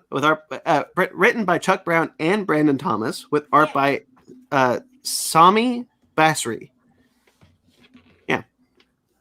It's basically just a team of all the Aquaman characters. It's just a team book. Yeah, it's great, man. Everyone was just talking about like, yeah, we have like a Flash family, we got like a Batman family. There's plenty of Aqua people. The Aqua books are thriving right now. I got Aquaman: The Becoming right over here. I couldn't find it. Great, man. More Aquaman. Brandon Thomas is doing such good shit right now at DC. Man, I'm excited. I love Aquaman's in a good place. We got that movie coming out. Good stuff. I'm so excited for that movie. Mhm. All right. Suicide Squad is also in a good place with the Suicide Squad Blaze coming out. It's a 3-issue miniseries coming from Simon Spurrier with art by Aaron Campbell. Ooh. I'm getting a little messy. I know it's a miniseries, and I know just getting to 100 issues is like years away. But man, it would have been so awesome if Suicide Squad Blaze got to issue 420. Oh, Ben. 420 that's like 25 years of comic books, buddy. I know, but it would have been worth it. No, hey, I like marijuana fine. I get it. Hey, you know what? Maybe issue 3 lands on what would have been the 420th issue of Suicide Squad. You know how they do like the Captain Marvels, where it's like they just add all the series together? True, yeah. Maybe. Who knows? Maybe. Keep the dream alive, Ben, even though you're ridiculous. Keep it rolling. I know. That's why you guys love me. I'm stupid like this. I love you because you're stupid. Tell me about this Blaze It Up, please. All right, I'm going to read the description because who will say it better than them? The attacks begin without warning, brutal, sudden, cannibalistic. A metahuman with all the power of Superman, but none of his humanity. An unstoppable being ruled only by hunger and instinct, striking at random across the world. To stop the threat, Harley Quinn, Peacemaker, Captain Boomerang, and King Shark have been assigned to corral, nursemaid, and if necessary, execute 5 deadly new recruits. The expendable products of a secret government procedure called Blaze. They're ordinary prisoners endowed with incredible power and the certain knowledge that it'll burn through them like wildfire. They have 6 months to live, maximum. If you're staring down life in prison, maybe that's a good deal, especially if you're Michael Van Zant, desperate to reunite with the mad lover who forsook you after your Bonnie and Clyde crime spree. Okay, so the thing about this book, Simon Spurrier, also, for some reason, he sometimes goes by Cy Spurrier, who wrote Way of X, which is a book I read this week. Terrific guy. He just did a Hellblazer miniseries that was... For the Sandman universe. Yeah, that I didn't finish, but is excellent. And this, like, it just looks like he's doing that, both Suicide Squad. Like, the idea of this threat is so massive, we don't want to lose our actual Suicide Squad, so we have to make a new Suicide Squad. And they are so strong and powerful that they die in 6 months. And like, who will say yes to this? And it's following those people, and that is fascinating to me. Because like Harley Quinn's not going to die. She's the most popular character in the universe right now, and she's like, cool, I'll let all these people die. Like the morality behind that is like super messed up, and I'm like. It's only 3 issues, so like I'm 100% on board. I think this is. It didn't say specifically, but I do think this is Black Label. I think so. Yeah. I think they're gonna be like those like bigger sized issue things. Yeah, if this is Black Label and it's out of continuity, they could kill Harley Quinn. Oh, that's true. That's a good point. Yeah. I don't know if they would. They could. Yeah, my mind tells me no, but like that would be sick. Yeah. A little bit of preamble on this one because I tweeted a couple of days ago. Boy, I really hope that Spider-Gwen gets a new series soon because I miss her. I miss her series. The last series ended with an interesting cliffhanger, and I'm looking forward to it wrapping up in her own series. And the monkey paw curled because the next day, Marvel announced Gwenverse by Tim Seeley with art by Jody Nishijima. Well, see, Brandon, if you read the Gwen Stacy miniseries that was coming out, that directly led up to this event. So, like, you're the biggest Gwen Stacy fan. You should have known this was coming. This is coming. We saw this coming. Tim Seeley told us. He forsoothed it. The Gwen Stacy miniseries? Is that there's a Gwen Stacy miniseries? Yeah, there's a Gwen Stacy book that was coming out, and it was in the Gwen Vengers was brought up in that miniseries. Megan was reading it downstairs. That's how I read it. Interesting, because I remember reading I read all of the Ghost Spiders. I didn't know there was a Gwen Stacy series. No, this was recent. This is like literally like this year or last year.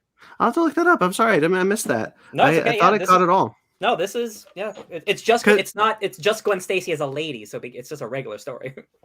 Oh, it's just like 616 Gwen Stacy. It's not Spider Gwen. Yeah, it's not Spider Gwen.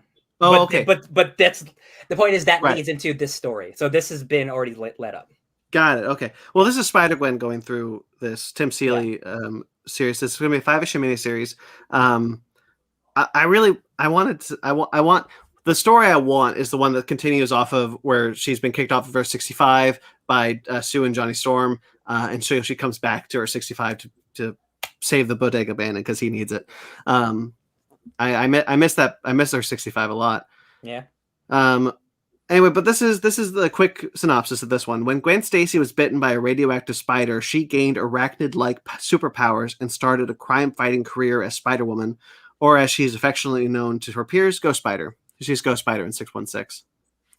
But what would have happened if instead she had picked up the enchanted hammer Mjolnir, or if she received the super soldier serum, or built a high-tech suit of armor, or you get the idea. Find out in this new 5-issue miniseries by Tim Seeley and Jodie Nashijimi as Ghost Spider tumbles through time and comes face to face with herself. So this sounds like a book we're going to talk about coming up soon as well. How funny is that? Yeah, it does, doesn't it? I'm more interested in that other one, if I'm being honest. Yeah, Tim Seeley doesn't really do a lot for me. As a writer, he's okay. I'll pick this up because I have all of the Ghost Spider issues. So I'm curious to know where this will end, because again, I'm still waiting for that new Ghost Spider series to get her back to her 65. But she's very popular on 616 right now. She's shown up in every crossover. That's her inception was cool, and then just like every new cool character, I think they milked her too much for me. Yeah. She's just now just like, oh, I'm just now here in the universe like everyone else. I'm like, oh, they're not special anymore. That's cool. Yeah, that's I totally get that. I like her a lot when she's on her 65 because I like her side characters. I like that universe. I like how they're able to reinvent the characters that we know. But when she's here and when she's not here, when she's in 616, she's just another spider. Yeah. That's the problem that Miles had for a long time when they brought him into 616 too. Yeah. But I hear that's changed. I heard his current title is really good. Yeah, he's been fine for a couple years now. But the other title that we're alluding to is What If Miles Morales, which is coming. It will answer the question: what if Miles Morales followed in the footsteps of a Marvel hero other than Spider-Man? The first issue will be written by Cody Ziegler with art by Paco Medina, and we'll see him take on the mantle of Captain America. And a new version of Miles and a new creative team will happen every issue. I really like this creative team a lot. I like the writer, and Paco Medina's art is super duper. It's a cool what if, I guess. Like I don't necessarily think I'm also going to read this one either, though. Yeah, I get that. Like Miles Morales is not the first character I think of when I'm like, who would be Captain America? Like, obviously they wrote a story for it, but like it's okay. It's not for me. Yeah, it's kind of weird, honestly, when you kind of do the thing of like, this legacy hero belongs to someone else now, because I don't know if it's like it's so hard to see them be someone else's legacy because their origin is so intrinsically tied to that character. Yeah, it is. I think the thing for me is because what if Spider-Man became the Punisher? Like they're contemporaries. Whereas like, what if a guy from 2010 was a guy from 1942? Then I'm like, why? How does that work out? Is one I'm questioning. Like, you really had to figure a scenario where like Miles Morales, the second Spider-Man, is in 1942, or he's a super soldier now. And it's like, well, he's a super soldier now. It would be like the Sam Wilson taking over. Oh, okay. So he's the legacy of Captain America. Oh, okay. Oh, okay. I'm thinking of like a completely alternate world, like he's in like 1940 or something. Okay. Oh yeah, no, not that. It'd be weird though. Yeah. Okay. Well, yeah, it could be cool. Maybe not. March 2022 is when that comes out. Mm-hmm. And then finally, comic book news: Dark Horse has regained the Star Wars license, the all ages Star Wars license, I should say. Yes. Oh, okay. IDW, as we know, IDW does not have the Star Wars all ages license anymore. They're wrapping up everything now. Dark Horse has picked it up, and an interesting bit of fate. And that's basically it. They're going to produce all ages books for Star Wars again. That's kind of cool, back home with Dark Horse. That is because before Disney got the rights back, Dark Horse was the home for Star Wars comics, right? Yeah. It's so weird that like it flip flopped for like not that long. Mm-hmm. I guess they tried it out and they were just like, maybe like, oh, we don't know what we're doing, or like we just don't want to do this anymore. Like maybe take an avenue. They were just like, actually, you could have it back. We don't need this one.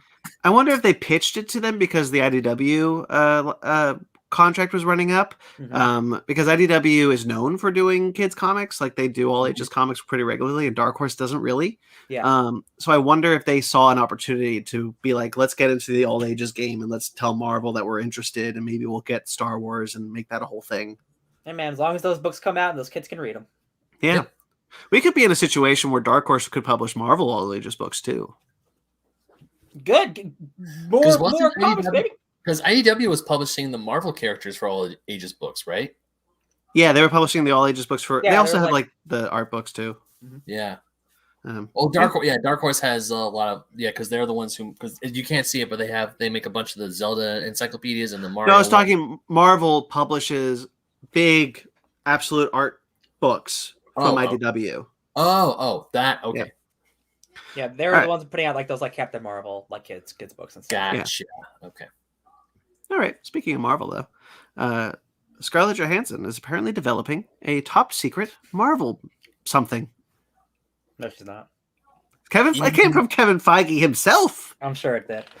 Even though they had a falling out. No, so here's what I think it has been. Is there any more news on that than she's working on something? No, Kevin Feige was talking at some award show and he said this was happening, and that's all.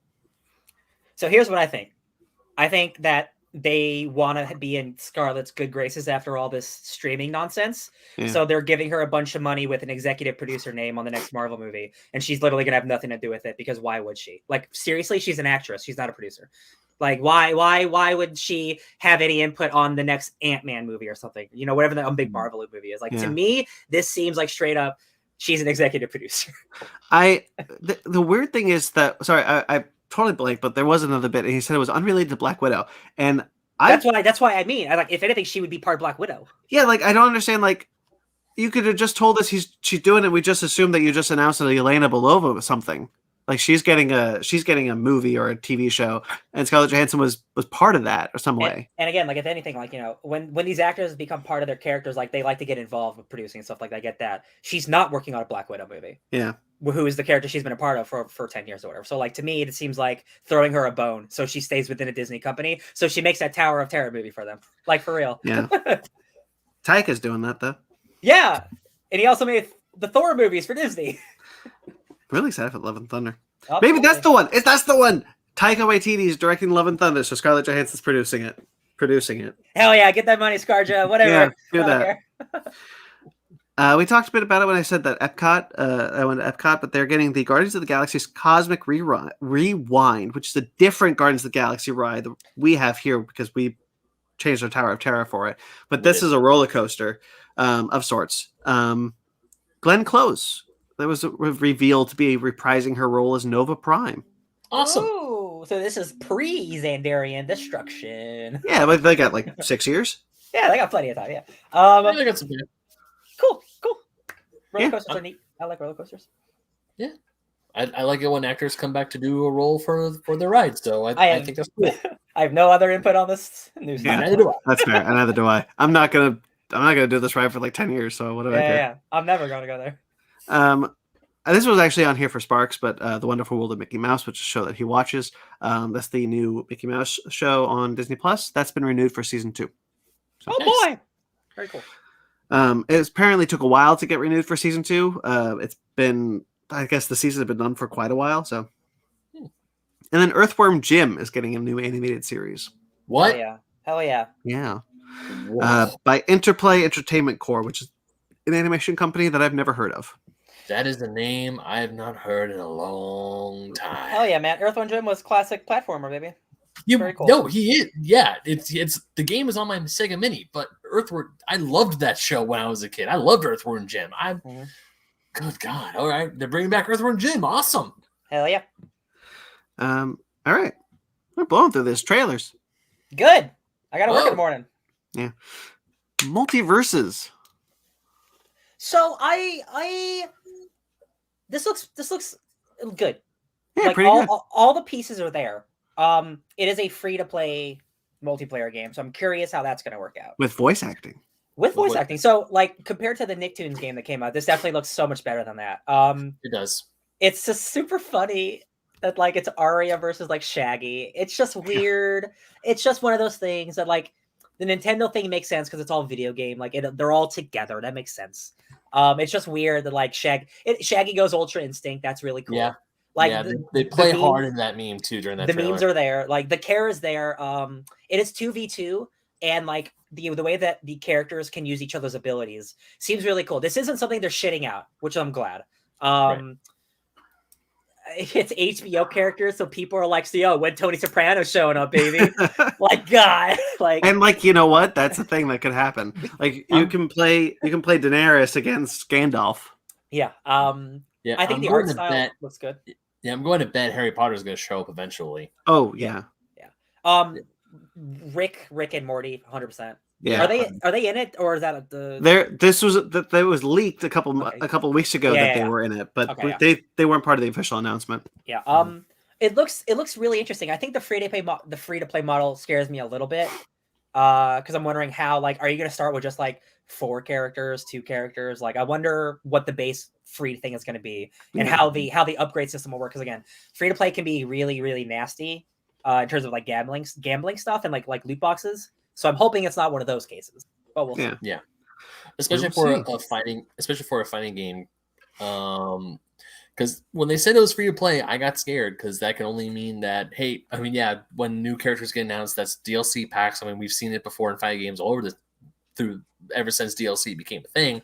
Yeah. But what gets me nervous is that, like, because it is free to play, they're really gonna start nickel and diming you for not just the characters, but also possibly the skins and possibly like different like, because right in Smash Bros, when people pick the same character, there's like multiple different colors or skin variations of it.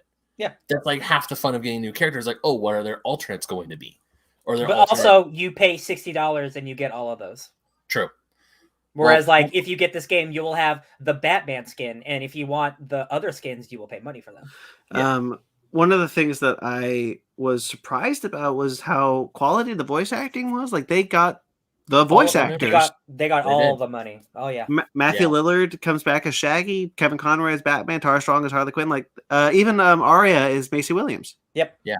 Like, that's awesome. Which is a big. I feel like that's a really. Not kind of like an FU to the Nickelodeon one, but definitely like, hey, we got the quality here. Because one complaint of the Nickelodeon one was that there was no voice acting whatsoever. Yeah, it definitely, not that Nicktoons one was like bad or anything, but it definitely shows that they are putting more care, at least more money. They're definitely putting more money behind this one. Yeah, like it's a Warner Brothers product. Like they want their Game of Thrones characters to look good. Yeah, good art style though. Yeah, I like it's like a unified art style too. So like Shaggy and Batman, like they make sense together. Like it works. Yeah. No one looks out of place, which makes me, which is like, that's good. As long as they don't look out of place, that's fine. Mm-hmm. Dragon Ball: The Breakers. Dead by Daylight DBZ time. I'm not mad. Yeah, I hope this one's free to play, because like we all like Dead by Daylight type of games, and we all like Dragon Ball Z, but I don't know if I'd want to play a bad version of that. Yeah. And that's kind of, this gives me those bad vibes. It definitely feels budget, but like it could be like slapstick fun. It definitely has the same art style. What I do like about it is it does have the same art style as all the video games have had. So I like the art style in it. The characters they picked, to at least show us in the trailer, I'm sure there will be more. But the characters they picked are really interesting. They're picking all the weak. Like the point of it is you're playing the weak characters. Like right? No, I know, but like, yeah. Like I never thought I'd say this, but like Oolong looks like the most fun to play. Yeah. And I do wonder if there's gonna be like other villains, like is Cell the only villain you're gonna fight, or was like Frieza's gonna show up in the game? The gameplay loop is Cell he transforms. Yeah. So if they're gonna do that thing, then they'd have to change the gameplay, because Cell literally absorbs people. Yeah, because he absorbs players, right? Yeah. So like if you're gonna do Frieza, it'd have to be a different thing where he just gets stronger on his own. So like that's a completely different gameplay mechanic. Too early to tell, but I'm looking forward to it, honestly. Like I hope it's good. I could definitely see them changing up, like instead of like with Frieza, like Frieza being an example, if Frieza were to be like, say, the killer, he gets stronger by like maybe like just like grabbing someone, just like choking the life out of him, something. I don't know.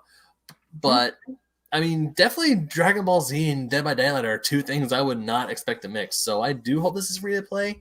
And if I hear good things about it and we play it, then cool. The thing is, like, asymmetrical Dragon Ball Z is not crazy, because Dragon Ball Xenoverse 2 has that, where you and a bunch of friends could take down like one giant ape. So it's like 5v1, but it's not a horror game where you're trying to survive. Like it's like Dead by Daylight. So like this type of thing exists. This type of gameplay is so out of left field. Is that what you mean? Yeah, Sorry, right. That's what I'm saying. I'm not saying asymmetrical DBZ game is a bad thing. I'm saying that this is a game where you are actively running away from a fight instead of going head first into one. You are going to be the farmer. I feel like that is committing the cardinal sin of a Dragon Ball Z game, whereas there's no fights. You are not here to fight. You are here to run away. Well, but I think that's what's also interesting is that it does look like it's the like setting, the premise is like it's set in the alternate world where Trunks came back and Cell had killed everyone. So it's like that. So it does kind of make sense that that you wouldn't have a Vegeta or a Goku to play as. You'd have the weakest characters who were hiding or who were saved by the stronger characters. Except Bulma is there in her Dragon Ball outfit, which kind of throws that to the wind. But I'm hopeful. We're actually really hopeful because if this is good, this could be a really fun game to play with everyone. I mean, hey, anything can be good. We say it here on the show all the time. Anything can be good. True. Now, I don't know if you guys watched this one, but I did want to bring up the new Downton Abbey movie had a trailer. I'm sorry, dude. I did watch it.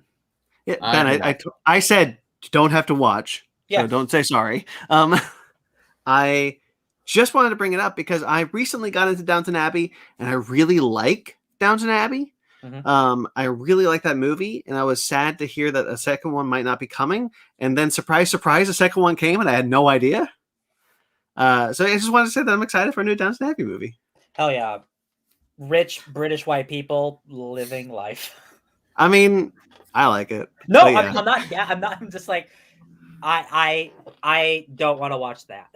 They had an interview with Maggie Smith on Graham Norton, and she was asked, would you come back as the Dowager, because she plays the Dowager of the series, of the Abbey, and she's like, no, honestly I wouldn't, because it doesn't make sense anymore that I'm still alive. And they're like, what do you mean? It's like, because they've skipped time so much that my character is 150.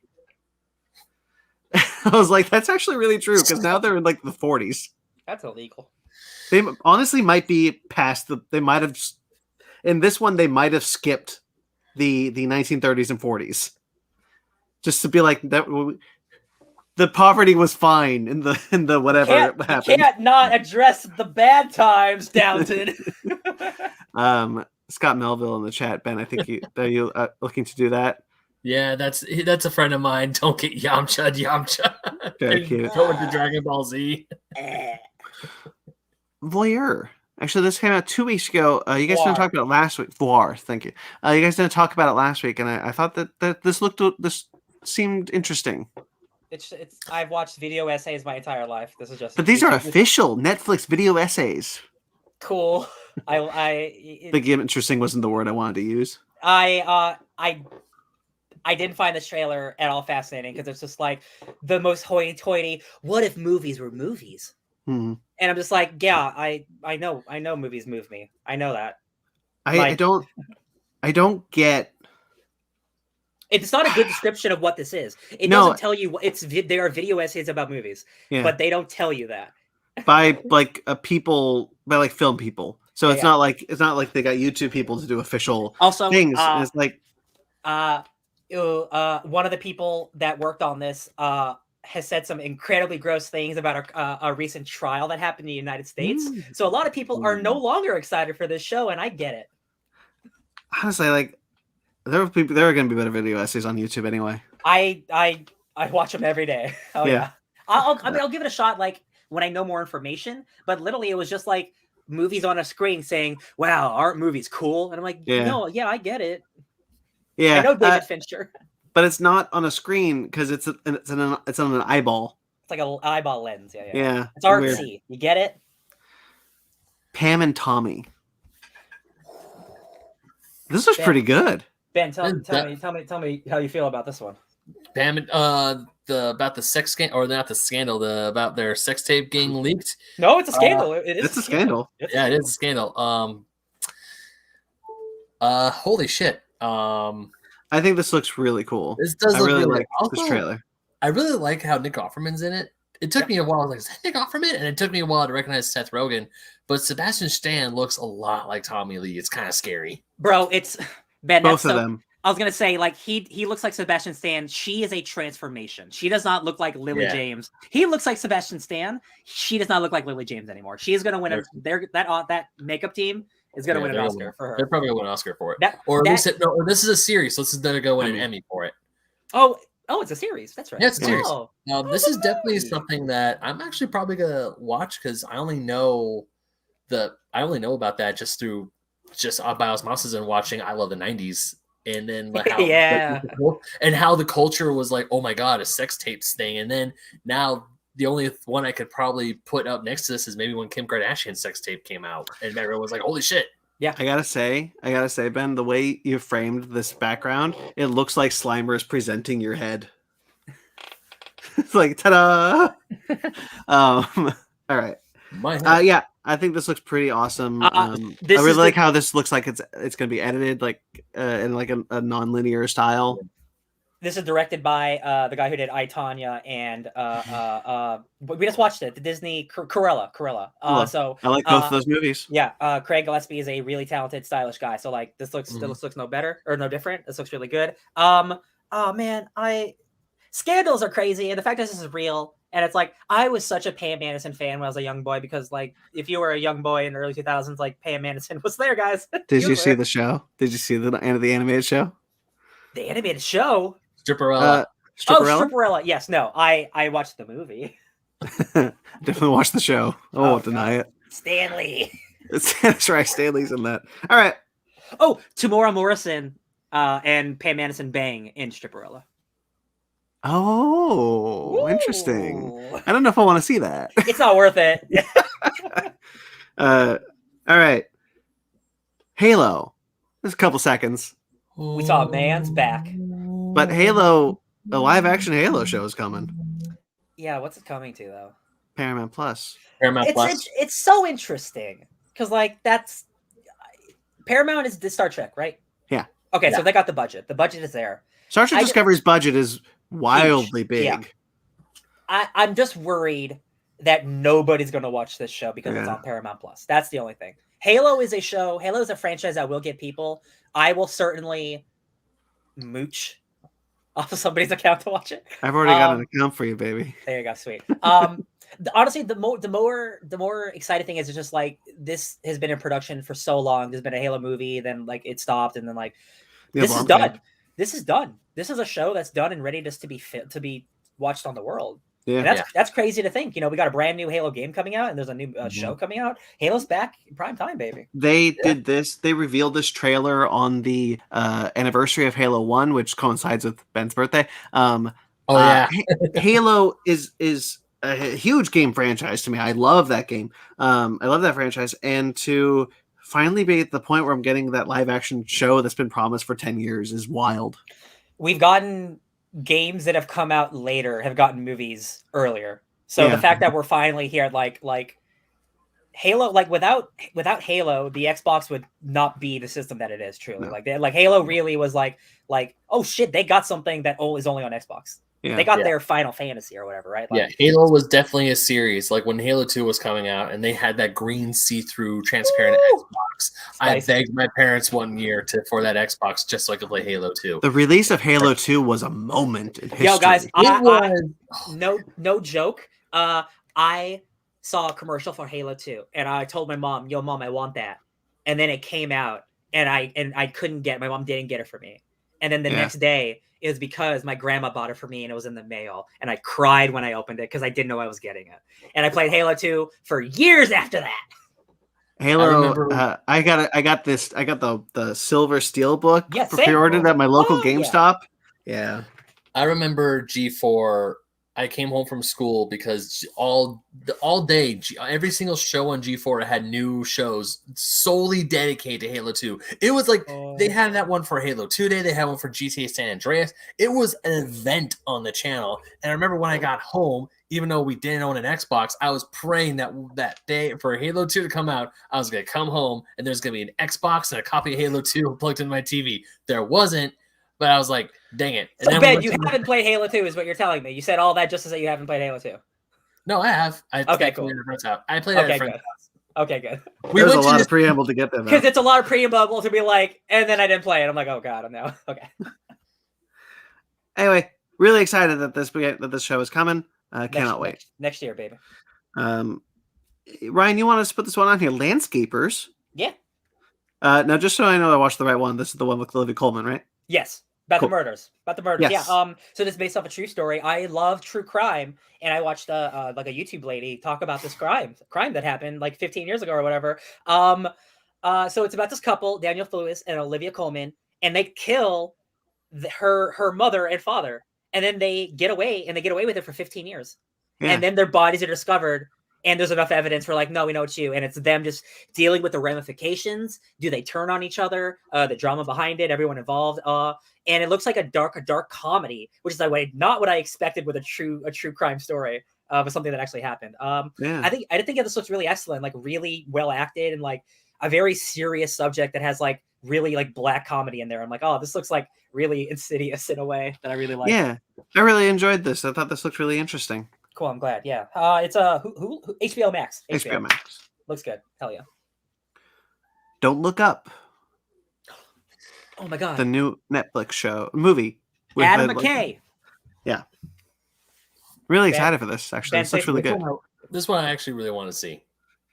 Yeah, and this part is it's on Netflix, so I can watch it whenever it comes out. Based on a true story that hasn't happened yet.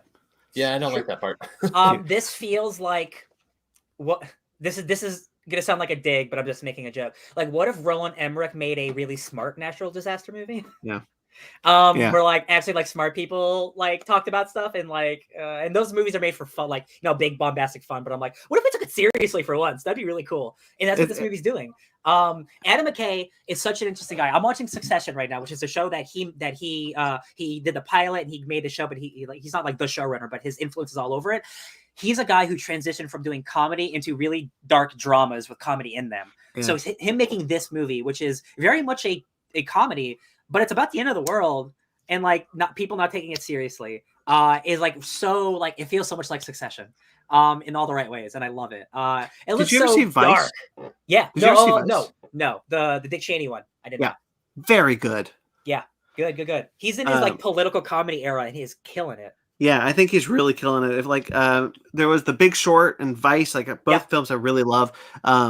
It's coming into this one kind of being in the same genre. I'm there for it, man.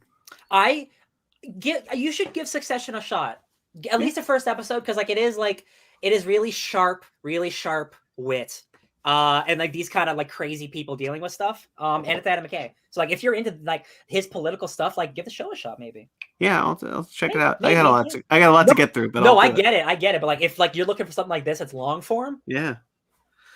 This is coming out a couple weeks, I think, actually. Hell yeah! All right. Turning Red had a full trailer, which basically told us what this movie's about. It's gonna be May. Really loving this era of Pixar, just putting my childhood into their movies. And when it makes sense to your song, the lyrics are totally there. Yeah, this looks really good. This looks really charming. I really love the animation. I'm into this. Yeah. I think this is another instance, because Sparks has said before, where this is like with Luca, where Pixar is making humans look different. Where it's not like the copy and paste Pixar humans that we've been seeing throughout the years. This is just, these are different character designs, distinct art styles. Yes, exactly.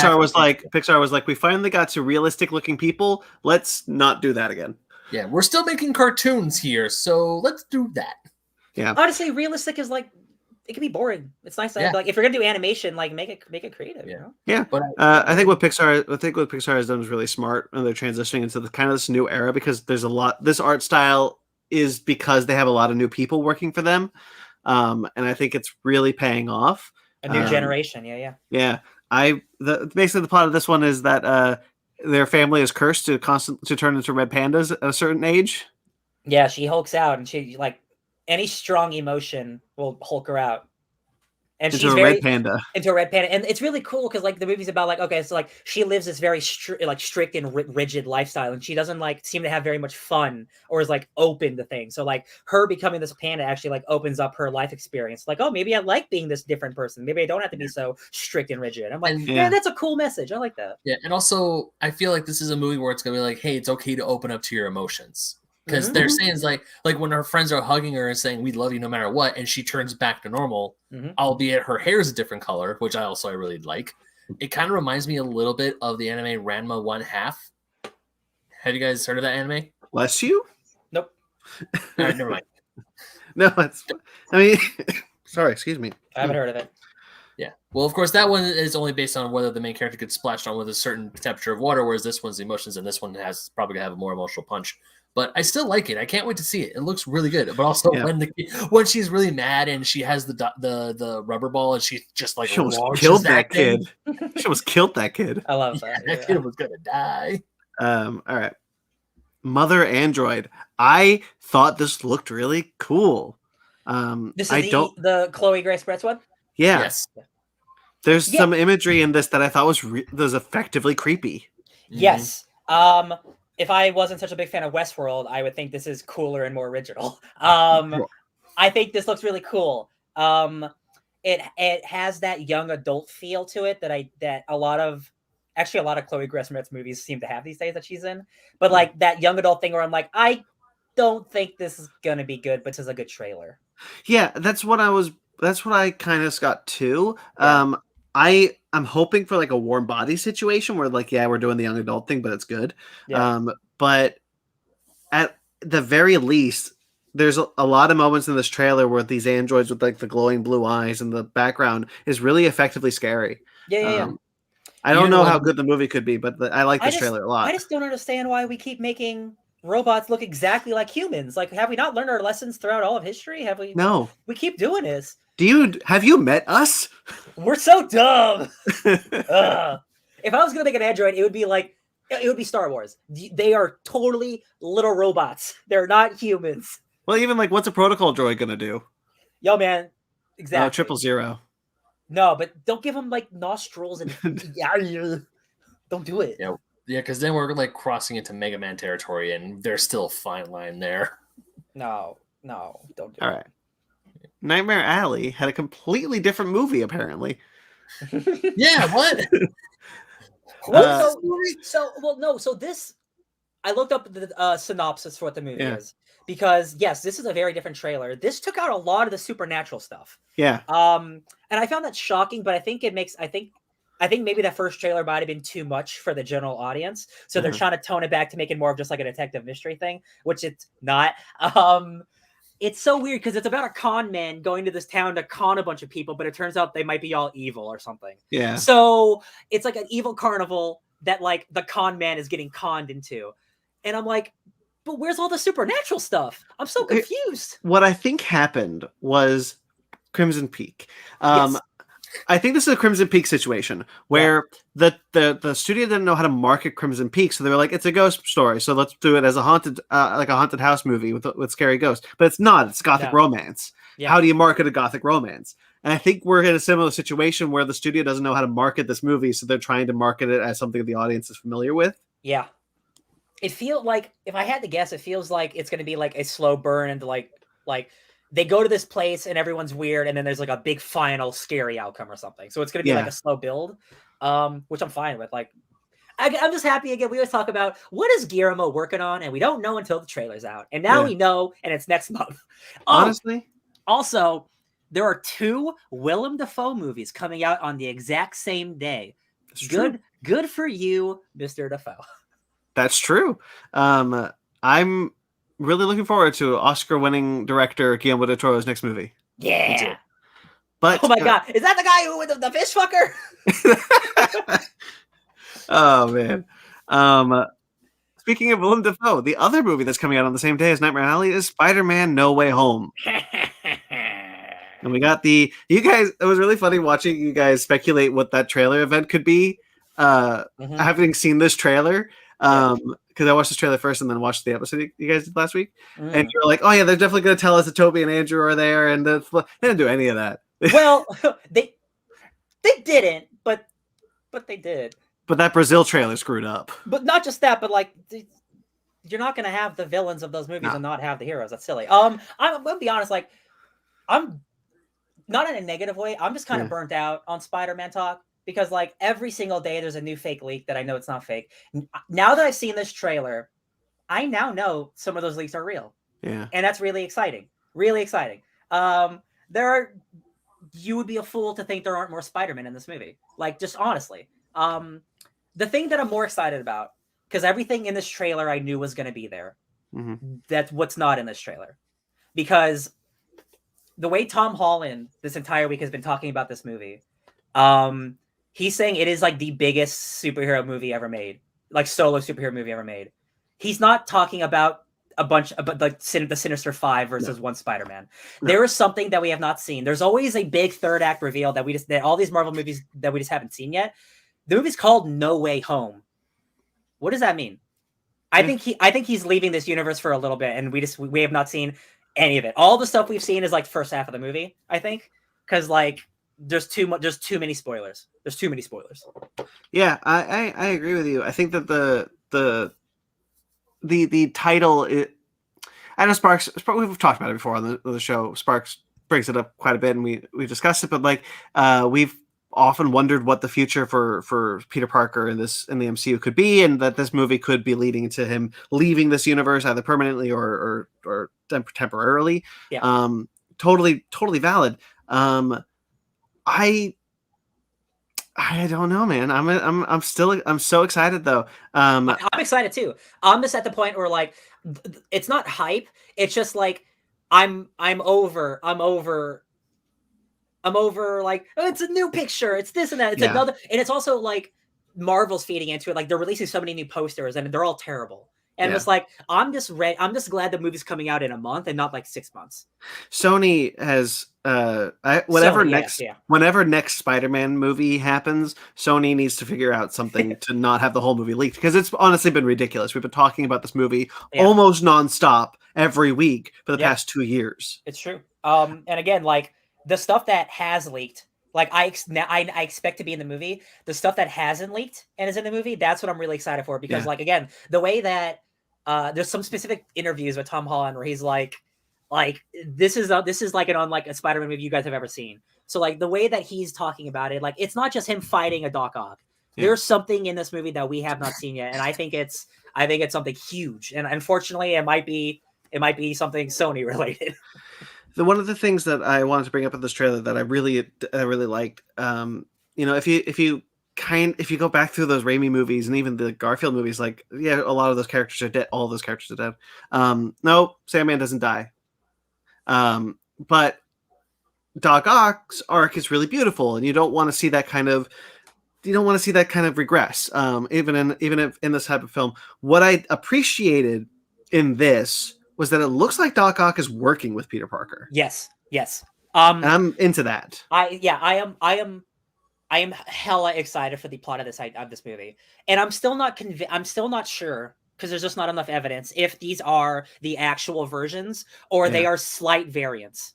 Because either way, it's fine for me. I like they'll make it work for the movie. They wouldn't make the movie and ruin Doc Ock's character. You know what I mean? No. They wouldn't do that. The same with like the Lizard, whatever. He can come back, he's evil. Electro, he can come back, he's evil. Like, that's all fine and whatever. Yeah. Doc Ock is the one that I was worried about, but he's like, oh, like, you're fighting a bunch of people who die, and I don't want to die. Please don't kill me. I'm actually not that bad. That's awesome.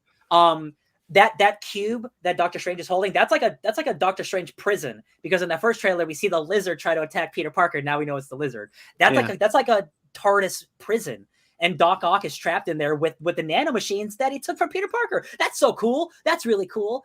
That he's able to take the nanomachines off Parker onto his freaking onto his there was a theory that it could have fixed his inhibitor chip, which allows him to control the arms again. I don't even know if what you're saying is 100% true or 90% true or whatever, but like, whatever it is, there's a lot in this movie that is going to make me look, whatever it is, when I see Toby, Tom, and Andrew on the screen together, I'm gonna lose it. That's gonna be so exciting. The stuff with the nanomachines is true because one, it's the toys have confirmed it, but like you see the tentacles absorbing the nanomachines from him and going right. you're right. That's right. That is not and then all the scenes with him have red tentacles. Like he stole those nanomachines, so like that's a thing that happens. And I think you're right. I think that helps his inhibitor chip like come back online or whatever. He's like, oh, I'm not bad. Please don't kill me. Because he was controlled by his arms in the movie. I'm. Anything else, Ben, to say? I know I'm very excited now that I know it's about Peter trying to save the villains, and Doctor Strange is like, they gotta die, buddy. That's really compelling. That's like the most Spider-Man thing ever. It's like I don't want my people to die. It is. He's fighting them, and also he's trying to save them. Well, whatever happens in the third act, someone goes crazy, and he's like, okay, we should send them back. Yeah, probably. But I just cannot wait for this movie. What if it's Ock? What if it's sorry? So I'm so sorry, Ben. What if it's Ock? What if Ock is the one saying like, you know what? We have to go back. We have to get them back, and that's why we see Electro shooting at Dr. Octopus in that one scene. 100%. Yeah, because I bet he realizes that we are destroying this universe, and I might be evil a little bit, but I don't want to destroy an entire universe. Yeah. Whereas Electro's like, I don't give a shit. I'm alive again, and in this universe, whatever. Yeah, I like his new design. Somebody pointed out. I was gonna say, I know it's in the trailer, but I just love hearing Willem Dafoe's voice as Green Goblin. I know we heard the laugh and everything in the first trailer, and then we hear the laugh again. But him actually talking, it's like, "You're struggling, Peter." I was like, I love it, yes, bro. I love you, Willem Dafoe. I'm putting this on the podcast now. If Willem Dafoe says either sleep or back to formula, the movie gets a 10 out of 10. No matter what, if he says sleep, 10 out of 10. What if he says finish it? Oh, also 10 out of 10. I had my 3. Finish it. I'm really excited. I know there's some thoughts of like, this isn't the direction that we want Spider-Man to go, but now that we're here, it is still cool to see big multiverse Sinister Six Spider-Man stuff. You can here's the thing, like, there is something to be said about the ride, about the journey. Like, okay, do I like my Spider-Man to be hugely multiversal? It's a little weird, but honestly, if you do it right, I don't care. Yeah. If you do it right, like if you do anything right, any idea could be good if done right. You just got to put the care and thought behind it. And man, I feel so bad. Andrew Garfield is on tours every single day trying to promote Tick Tick Boom. Every question, well, Spider-Man. When he knows I'm so mad. I'm so mad at Sony for not just being like, just say it. For the love of God, just NDAs be damned. Just do it. They really, the Lizard and Electro are in it, so he's in it. But like they should have done just like the littlest thing, like a footstep, a shadow. Hey kid, anything just to give us an inkling, because like the next month for these actors is going to be shit. It's going to be hell. Yeah, Tobey Maguire just sitting there going like, I have no press tours. Bro, he's just chilling at his house, just like, I shot this a year ago. Poor Andrew Garfield, like, Andrew Garfield is now done with the press tour for Tick Tick Boom, so. Good. You can go sleep. I just hope that he got a fat ass check. I'm pretty sure he did. I'm sure he did. J.K. Simmons a little bit, so we're getting a little more J. Jonah Jameson. Very cute. Love it. Mm-hmm. Good. Love it. I'm happy about that. I can't wait for this movie. This is my most anticipated movie of 2021. So, well, it's almost over. So it's almost here. 1 month to go. It's gonna be the last. It's gonna be the last movie we review probably this year. Bing bong. Oh shit! Stay tuned, by the way, audience, for we're going to discuss the Sam Raimi, Tobey Maguire films and the Andrew Garfield, Mark Webb films. When does this come out again? I'm sorry, December 17th. The Matrix. December 17th. The Matrix is December 17th. No, the Matrix is Christmas. Oh, the Matrix is okay. Cool. Like Christmas Day. That's when the Matrix. Yeah, the Matrix is Christmas Day. Hell yeah, that is like a Spider-Man is the 17th. Yes. Cool. Okay. Gotcha. Okay. They get it in the UK 2 days early. Oh, I'm so scared. Yeah. Real quickly. So you guys have 2 weeks to watch 3 Spider-Man movies. Easy. Yeah. There you go. That's no problem. Oh wait, no, 3. Yeah, we're doing the Raimi films first. We're doing one episode of the Raimi films, one episode of the Garfield films, and then we're doing No Way Home in the next episode. So we got a trip ditch of Spider-Man. And if you wanna be a completionist, just throw in Spider-Verse just to watch the best one anyway. I might. I'm gonna try and watch Homecoming and Far From Home before No Way Home. I also want to. We'll see. Yeah. I don't know if I can get Homecoming, but I'll definitely try to fit in Spider-Verse because I haven't seen the movie since theaters, and that's my favorite one. That's it. That's all the news. Should we go into our topic? Yes. I'm afraid. Speaking of J.K. Simmons. I'm afraid.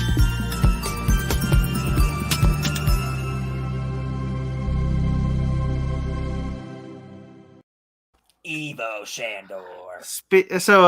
Full spoilers for Ghostbusters Afterlife, the fourth Ghostbusters film. Starring all these people.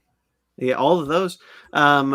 We can, full spoilers. You know the drill by now. Skip ahead, pause it, whatever you want to do. We're going to be talking about everything about this movie. So let's just get right into it. Ben, what did you think of Ghostbusters Afterlife? I had a blast. Yeah. I absolutely loved this movie. It was so much fun. Even though I'm not a big Ghostbusters fan, I didn't grow up loving the franchise. I grew up loving the song, but that doesn't really count. I knew who the Ghostbusters were. They were guys who hunted ghosts. I thought that was cool, but I never really watched the movie until a few years ago. Brandon sat my ass down and forced me to watch it. Sure. It was fun. I had a blast. I really, really enjoyed it. Ryan? I liked it a lot. I'm shocked, actually. The initial word of mouth had me really worried. There's so much to love, and then there's a specific point where I stopped liking it, unfortunately. Uh-huh. I like 80% of this movie, and then it hits a hard left turn into this is what I knew it was going to be, which really sucks, because up until then this was a really fresh, really beautiful movie about family and stuff, and then it turned into a crappy Ghostbusters movie. So I love this movie. I had a big old grin the whole time the movie was playing. I'm a huge Ghostbusters fan. It's one of my favorite movies of all time. And I was eagerly anticipating this film. I was like Ryan, so scared about the early word of mouth, because this was one of my most anticipated, if not my most anticipated of the year. Every trailer had me in tears. And I'm really happy to say that this movie had me in tears. Good. But I want to get into, because you brought up a specific point, Ryan, of something that you didn't like about the movie. Why don't we start there? Sure. What was it? It's the ending. Which part of the ending, though? When you bring in a dead actor to be a big ghost man. I think it's really tacky. So here's the thing. The beginning of the movie, I think, is good, because Harold Ramis has passed away, right? Egon Spengler. It's just really... IPs have to continue on. I understand. It's just really unfortunate and gross to me that you make a movie just a couple years after one of the main guys died, who didn't really want to be a part of a new one unless it was really, really good. And then you just parade his corpse at the end, and he doesn't talk because you can't make him talk. So he just does a weird nod. And it's we're supposed to I find it incredibly tacky. Yeah. I find the inclusion of the Ghostbusters completely ruining of the ending. It takes away from the main character, in my opinion, who had a beautiful, awesome arc of becoming a character. If this movie would be perfect if the original Ghostbusters wouldn't be in it. I know you're going to disagree. I know you're going to disagree. You like it. When Dan Aykroyd appeared on screen, when he got the call, that whole time where he's monologuing about about what happened, that took me out of the movie so hard. Yeah. Because that movie was not the IP shill thing until Dan Aykroyd was like, "Oh, Egon Spengler, go to hell." Well, he went to, Venkman's doing this thing and blah, blah, blah. And he's talking to a random stranger. He doesn't know. Why would he be spieling all this shit? Yeah. All the Ghostbuster stuff is incredibly tacked on to me. And besides that, I had a really good time. I really wish they didn't have to be in the movie. And I get why. I just think it was incredibly tacky. I don't disagree wholeheartedly, honestly. I like Dan Aykroyd's inclusion towards the beginning, actually, quite a bit. But I see what you're saying. See, the thing is, while I really liked the moment, I especially really liked how they included Harold Ramis in the whole movie. His ghostly Pixar thing. I love that. That's fine. That's not using a dead actor's face. Yeah, I really like that. I really like the beginning. I always said, to me, I always felt that whatever third Ghostbusters film happened would have to start with his death. Yeah. I don't know why I always felt that, because honestly, you don't have to. I was thinking about it, but I really like that scene of, he's taken the keymaster or the gatekeeper, and Yeah. we see him in shadow, and I really like his inclusion as a ghost helping Mackenzie Grace. But I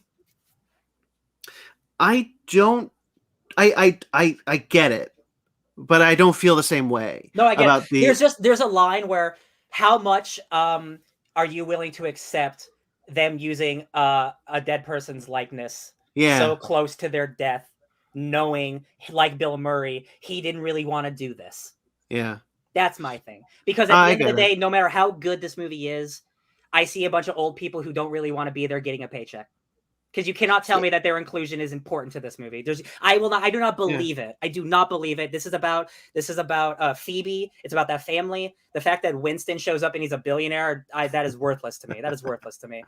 I only feel the worthless argument personally when it comes to the post credit scenes. I don't quite like those as much as, honestly, I would like to see a sequel with this cast. Yeah. I like this cast a whole lot. I'm talking about like the main cast, not the three fogies. Yeah. I find it's kind of fun, but it doesn't really add anything, and that's why I kind of like it in the post credit scenes also. And I'm really conflicted about it because like there's things that I find in the post credit scenes that are like ham fisted, but also I'm like, I kind of get it as like the where are they now situation. Here's the thing why I don't like the story at all, really. I don't like the post-credit scenes either, because if you've seen 2016's Ghostbusters, Sigourney Weaver is using the exact same way. She's a post-credit cameo too. I'm like, wow, they couldn't get her in this movie either. Cool. Like, again, like the whole, I really feel like they were right into a corner of like, we have to please the 50-year-old white men who love Ghostbusters. Yeah. So we have to get Dan Aykroyd and saying the lines, doing the things. And I'm like, I like this movie a lot. And then it's just like, I wish it would have been reversed. I wish all the old Ghostbusters stuff would have been at the beginning. And that's when she learns it, and then she discovers it on her own and stuff. And she have her own journey instead of having the help by these old fogies who don't really do anything, really. And also, I thought he stole all their equipment. They show up with a bunch of equipment. Yeah, that I want to actually get to as his own point, because I do want to get Ben in on this. I wanted to say, a lot of positive to say. It's like, this is my no, I get it. For me, like the three Ghostbusters inclusion, like I don't actually think it felt like they were there for a paycheck. Like it felt like they were having a good time. It felt like they were having a good time, like they did on Ghostbusters. Man, they're on screen for literally 2 minutes. Like I can't buy it. I can't. Yeah. I don't buy it. I do not. That's buy fair. It. I'm not saying anything you're saying is invalid. Yeah. I'm just. But Ben, we've been talking a lot. What's up, buddy? Yeah, not much. You guys are more in tune with Ghostbusters than I am. So I don't care about Ghostbusters. I care about using an actor's dead body on screen to make money. That's what I care about. That's what I'm talking about. I don't care about the Ghostbusters property. It's like it's gross. It's a gross thing for Hollywood to do. It's a different story when you use Tarkin, an actor who's been in for a long time, and he's a side character. It's different when the main character is the crux of your movie. You also turn him into kind of a gross man. Which, he turns out he's a good guy, but he really screwed over his friends and he ruined his family's life. And I'm like, and the actor's dead, so like he can't even do anything about it. I'm like, it's an interesting, tacky turn in my opinion. Yeah. And clearly other people don't feel as much, which is fine. I kind of feel the same way. Like in general, not about this movie. Like honestly, it's kind of one of those things that I probably have accepted because of Leia. Because of what happened with Carrie Fisher on Rise of Skywalker. I think that one's far more tacky, honestly. Yeah. But it's been 10 years since Harold Ramis passed? Probably. So like, I kind of understand like, statute of limitations, I guess, but I do get it. I get it. Honestly, like everything you're saying, Ryan, I don't discredit. I get it. No, yeah. I see the beauty in this movie, and then I see the behind the scenes, like Hollywood muddling that just unfortunately seeps its way into it that it can't escape. Because I do think there's a really awesome story in here that I wish just could have been left alone, honestly. You did touch on something that I do have a hard time buying, and as much as I love this movie, because I do, the weird thing of it is that they try to make us believe. Well, they don't try to actually. Okay, I don't know how I'm going to word this because it bugs me, but I'm not quite sure why or how. But it's the fact that so many characters believe that Egon abandoned everyone. Yes. That's the weird part to me, where it's like, I don't understand why Egon would have said, hey, Gozer the Gozerian's going to show up worse than ever in 20 years. We got to go to this farm and save him. And nobody said, yeah, okay. That's weird to me. Ben, I want you to answer this before I go, because I have an answer. Well, what question? What question am I answering? The part about the ending? No, you just asked something about oh god, I'm blanking now. Jesus. Because you said answer this question. I was like, what question? Okay, no. Why does everyone believe that Egon did this? Why do they believe the story that Egon went crazy or that Egon abandoned everyone? Why don't they believe Egon when he says Gozer the Gozerian is worse? That's weird to me. Do you believe everything they gave you, Ben? Like, Egon's a piece of shit, right? That's like, even though he's saving the world, he's a piece of shit for what he did to his friends and family, right? That's what we're supposed to take away, right? I think the reveal, because the audience never. This is why I'm having a hard time explaining why it bugs me. But the audience never believes it. The movie never goes out of its way to tell the audience that this is what happened. We see from the beginning of the movie he's doing something. Yeah, that Egon is right. That what happened. So the fact that the characters, especially the original Ghostbusters, are strung along with that idea that Egon was a piece of shit for so long is really strange to me. I kind of understand. There might have been. It's the Last Jedi situation. Worse. They did a Luke, but I don't think they fulfilled the here's the problem I have with it. I can see maybe the original Ghostbusters. Ghost crime has gone down, right? They haven't had a call in months. Yeah. Egon's going crazy about something, and they don't believe him. Sure, I'll buy that. Okay. He takes all of their shit and he disappears. They don't go to investigate. Yeah. Janine. This is the biggest problem. Janine is on his estate. Yeah. She doesn't know anything he's been doing this whole time. Yeah, that's the weird part. That's what I mean. Janine's inclusion made sense to me when I thought in the trailer that she was meant to be the mom, but she's not. Yeah. And that's weird. It's the initial setup. Again, I like it. Like, oh, Egon was hiding something, but I don't think you needed to make him a bad Luke Skywalker. And if you're going to do that, I don't think the landing of him, like, do you guys ever watch Futurama? And Leela's dad was a Sewer mutant, and he was watching her his entire life from the background. Yeah. That's what he was doing in this, but it's super creepy, and I don't think it's sweet because he has pictures of her from college, and how'd you get these pictures? That's really creepy. It's I get the sweetness of he was the pictures there. Because I do understand what you're saying, and also you're right. Like, Janine was on the estate, and it's like, hey, if Janine is there, how come she didn't go? It's like, no, he's right. We got some crazy shit going on. We gotta take care of this over here. But then the rest of the Ghostbusters just go, nah, peace. We're gonna go do elsewhere. You're right. That does kind of raise an eyebrow. I was like, hey, what's going on here? Because at first, when Dan Aykroyd's explained why. Hey, ghost things are down. We're going from 10 calls to a call a week if we're lucky to maybe a call a month. Hey, we busted all them ghosts. We're done.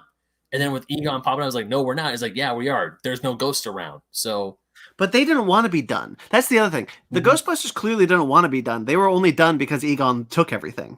Yeah. So again, why? And they had equipment at the end still. It's just not. It's not as impactful as I think the writers want it to be. Yes. It doesn't quite stick the landing with the arc of the film. And again, because the audience never once believes it. So when Carrie Coon is talking to Mackenzie Grace and she's like, yeah, Egon was a piece of shit. Blah, my dad was a piece of garbage. Blah, blah. She is of that mindset for such a long time in that movie that the audience is going no, he wasn't. Shut up. And that's the thing that also bothers me, because this movie could have been it could have had complexity, and he could have been an asshole but also trying to save the world. Yeah, he could have been both. But this movie, I think this movie's really good, but again, it's very surface level. It's not trying to dive deep and oh, maybe Egon was very troubled. Maybe he was going through some mental stuff, because they do some really great stuff with Phoebe about her being on the spectrum, right? They could have delved into that at all. Yo, man, he wasn't in his right mind, and he needed help, and no one was there to help him, and they didn't even try. They could have added some real sadness to this kind of sad movie, because Egon left his family. That's the thing I love about the movie. Now we can get to some of the positives. Yeah. All the family stuff is excellent. I think all the characters are great. The idea of like, oh, we're gonna go live at my dead father's estate because we're poor, because your 40-year-old mother handles money like a teenager. I think that premise is great, and all the acting is really natural. I like all the kids. The flow of like learning about the ghosts, it all makes sense. I think that stuff's really great. Podcast is probably my least favorite, but I think he works. I think he works half the time. Yeah. He's not terrible. Because Trevor is actually my least favorite, and Trevor's my least favorite. Trevor's my least favorite, but only because Trevor is really useless for a lot of the beginning of the film, and doesn't quite become a part of the main cast until he fixes the car. And I feel like you could have just gotten rid of a lot of that stuff. I think there's a lot of setup with him and Lucky and like the place he works and stuff. I only say I like podcast less because podcast was throwing out so many more jokes per minute, and they just weren't landing as much for me. I thought he was pretty funny, but like some jokes were like, it felt like 40-year-old guys writing for a 12-year-old sometimes. Sure. But he definitely worked. But like, yeah, Trevor was kind of there, and as the Stranger Things kid is good, but he is just kind of there. Yeah, I do really like Mackenzie Grace though. I think she's for me McKenna Grace. Yeah. She's fantastic in this movie. I think she's the best one. Her arc is great. She is absolutely the standout. Her and Paul Rudd are standouts in this movie because I like Paul Rudd when he first sees the trap and when he's first talking to Phoebe. And she's like, "You're a seismologist," and he's like, "Yeah, I am." And she's like, "Figured you for a football coach." She's like, "All right," because he's connecting with her. That's what I like. Because what I really like about this movie, especially with Paul Rudd, is when he's with Kelly and they're on their date, and he's like, "Hey, science is awesome," and that's why he can connect to Phoebe so well because she's also a scientist. And like later on as the movie goes, and like when they find Muncher, also I love how they call him Muncher, the ghost that eats all the metal stuff. Josh Gad. Yep, I like that action scene. I like that action scene a lot. Like when they're like, "You're not freaked out." Overstimulation calms me. Or when she's like, "Hey, I just don't." When she blatantly tells podcast like, "Hey, I don't express emotions regularly. Like outside, I'm like this, but inside, I'm freaking out because my teacher is trying to bowl my mom." She's so good in this movie. Podcast, I think she and podcast work really well together.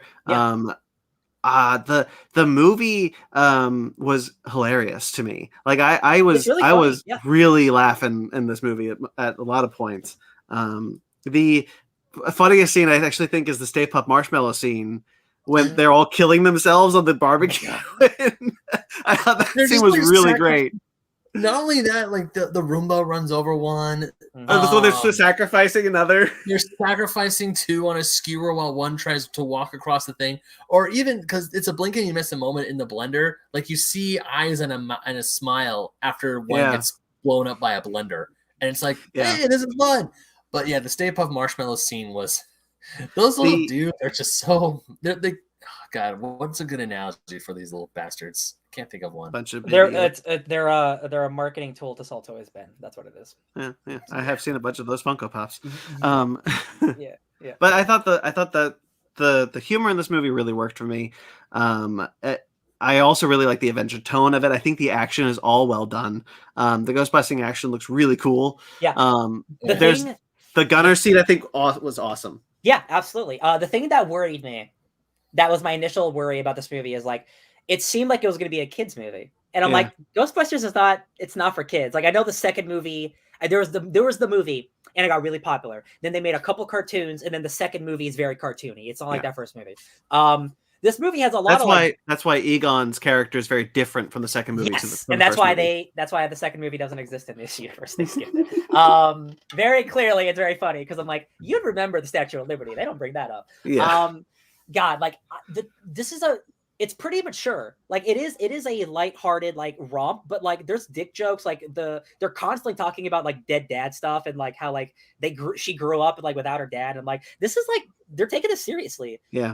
And again, like it's so unexpected. Like this movie for the first half really isn't a Ghostbusters movie.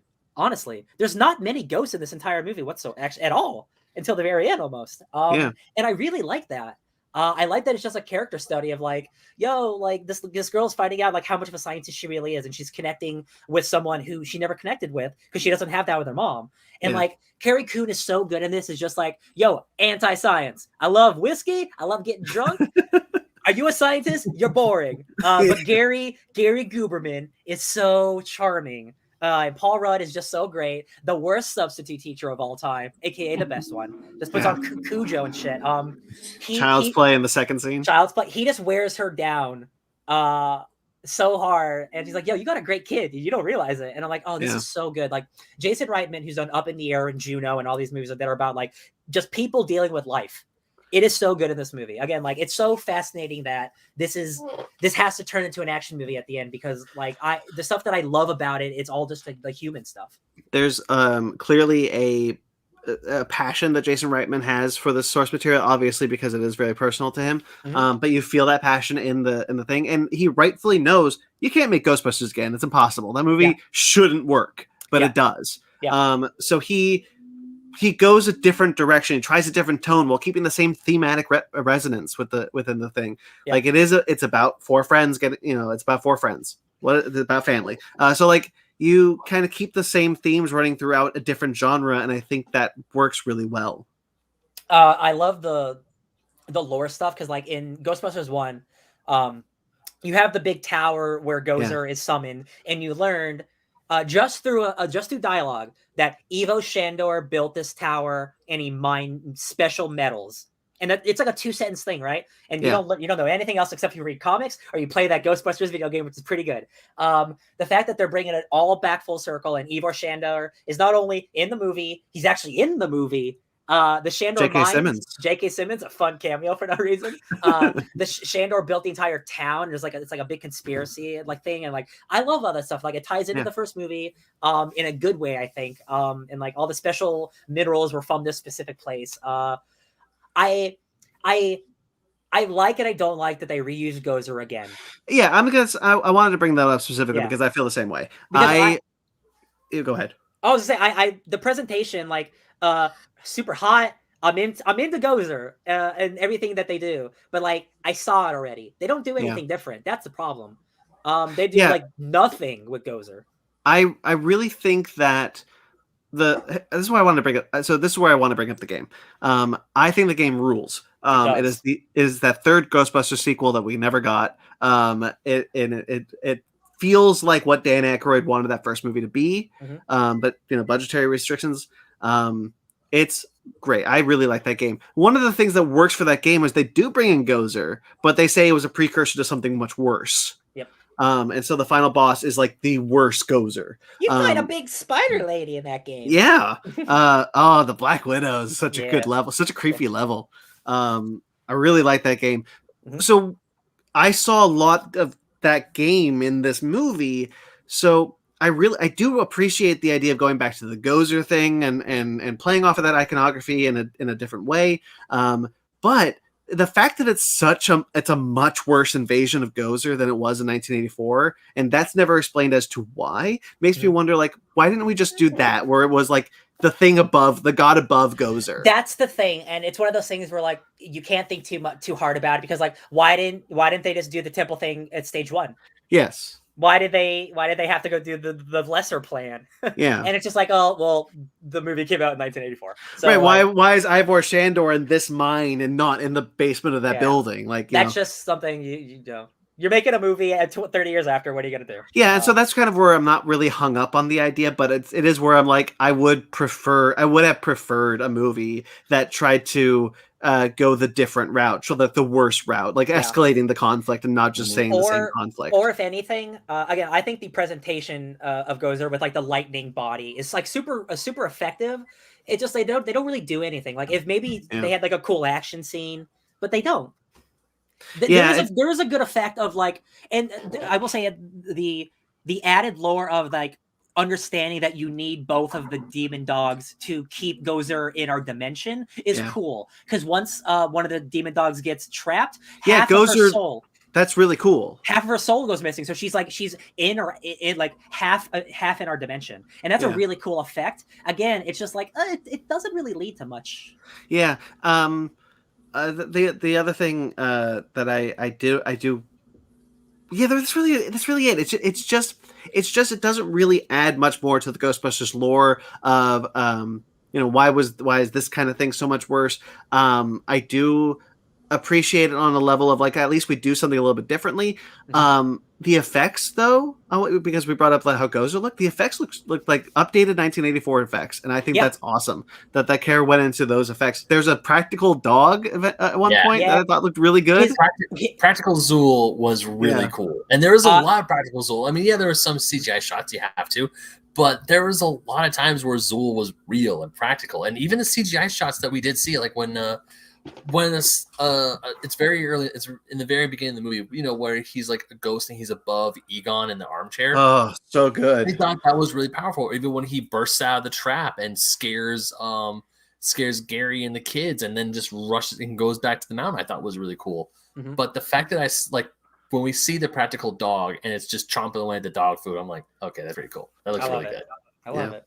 I think the idea of a super trap, like using the farm as like a trap to collect hundreds of souls, cool idea. I like it. I do wish I like how small scale the movie is. I just think the ending maybe should have been a little bigger. Gozer a bigger threat in some way. Because again, like I don't feel like Phoebe could have handled it on her own, if I'm being honest. It feels like like they threw in those Ghostbusters like because they had to. Yeah, I almost wonder like how the ending would have handled if we don't see Egon reuniting with the Ghostbusters. Like the three Ghostbusters aren't there, but we still see Egon's hand like help Phoebe, because we do I think need that moment, having had Phoebe have her arc, getting to reconnect with her grandfather and having that moment where she actually gets to see him and meet him in like a corporeal state. I think that works as a character arc. But and maybe kind of the push too far is that then you have the three Ghostbusters. I agree. I think the initial hand is fine. It's a certain point where it lasts on screen for too long, and you realize, oh right, that's not a person, and it's just like, he's just like looking around. He goes like he does like, the smile and nod. I think he could have like done the battle and kind of like dissipated with like a smile, cry, or something, and that would have been nice. It just lingers a little too long, and I'm like, it's getting a little tacky for me. But my heartstrings ripped when Carrie Coon hugged him. Oh, absolutely! Like it's a good scene. It's just the unfortunate nature of the person's dead, and like the nature of the reason why that exists. Yeah, it's a good scene. Absolutely, like Carrie Coon steals in that. Oh yeah, I love the scene where Phoebe goes into the basement for the first time. Like she has the ghost radar and she's playing chess with her grandfather. And then she's like, how'd you build such a small cyclotron? And it goes all to that's my favorite.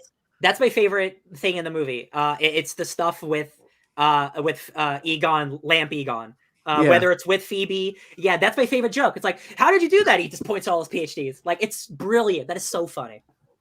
Yeah. Ultimately, go ahead. No, I was going to say, I really had a blast with this movie. I haven't seen the second Ghostbusters, but I still think, but I'm kind of glad I didn't, especially since you guys say it's not. There's some good jokes. It's worth it. Yeah, this is a better movie.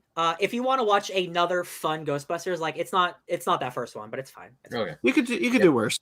Yes. Yeah. But I am glad because I feel like this one goes in from the first one pretty decently well. I mean, yes, there are some obvious plot holes, like how come Janine isn't on the estate? How come she doesn't believe and she wasn't like helping the other three Ghostbusters like go help Egon out in Somerville and all that stuff? But still, as a whole, I had an absolute blast with this movie, and I really want to see more Phoebe. Funny enough, I don't think one of the big contentions with this film is that I don't think the callbacks are egregious. I think they're actually pretty nicely sprinkled throughout, except for the Twinkie. The Twinkie one I kind of rolled my eyes at. I was a little afraid that a lot of the references in this movie were going to be very like Ready Player One, like, hey, remember that, like, or remember berries, like, remember this thing. But like when Trevor goes into the garage and lifts up and you see the Ghostbusters logo for a split second, then his phone flashlight dies. I didn't think it was that bad. Or when Muncher turns the fire hydrant on, they drive past it and the logo gets cleaned. Muncher's look just like unscrew. Yeah, just Shoots like a lot of the time, like fire pellets. Very cool. Yeah. like when we see the ghost, it's like every time the Ghostbusters logo is on screen, it'd be at the Ecto-1 or on their sleeves. It's not like, yes, there's blatant like, look, it's the Ghostbusters logo, but it's not egregious blatant. I was like, hey, here's it getting cleaned off for a hot second. But I'm not just talking about the Ghostbusters logo. What I'm talking about is just like any callback, any line, any sort of thing that calls back to that first film. I think they were all pretty much peppered throughout, except for the Twinkie. But like the who you gonna call line, I thought that was very hilarious. Cheeky, yeah. It was cheeky in a good way, yeah. It was cheeky in a good way. I like that because that's a good question. Who are you gonna call? Yeah, the fan service was good. It wasn't egregious or anything. Which is the one that I liked. I try to remember. I don't remember, but I'll remember it in a second. Mag has a comment. Then we'll wait. At least no secondary villain like the EPA man. That's true. I think we needed someone like an EPA man. Yeah. I think that could have helped maybe this movie. Could it have been him? Was EPA he goes man to Oklahoma. The second one? The first one. He's the first one who he tries to shut them down. I think that is actually that might be a problem. Like, not an issue, but I did see someone say there's no real there's no antagonistical force for our characters until the end, in a way. You know what I mean? They're kind of on the journey until the bad thing happens. So I guess it could have been cool to have someone shut them down. I guess the cops kind of do that sometimes. I guess I don't know. One of the things I was gonna say, like when they're unraveling the mystery, like when they go down the mine shaft.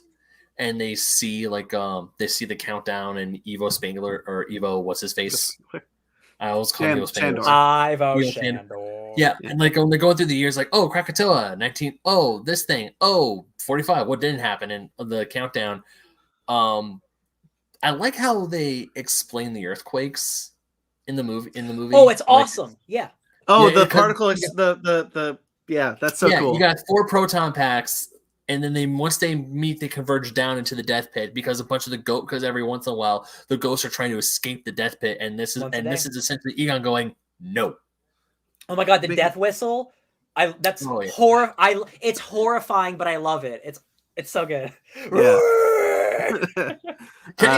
Aztec death whistle. Can I keep this? Yeah, sure. Just don't do that again. I really liked all of Phoebe's jokes. I thought they were really funny in like a stupid way. Yeah. I love her whale. I thought her whale one was the best one. Honestly, I think my favorite line of hers isn't one of her jokes. It's like, "Do you want to die?" No, I'm 12. Yeah. That one got me because I'm like, oh, she's a little kid. That was pretty good. When Gozer's like, "Are you prepared?" I like Gozer's voice too. When Gozer's like, "Are you prepared to die?" It's like, "I'm 12." Are you? That lady looks just like that original Gozer lady. Oh, you mean Olivia Wilde?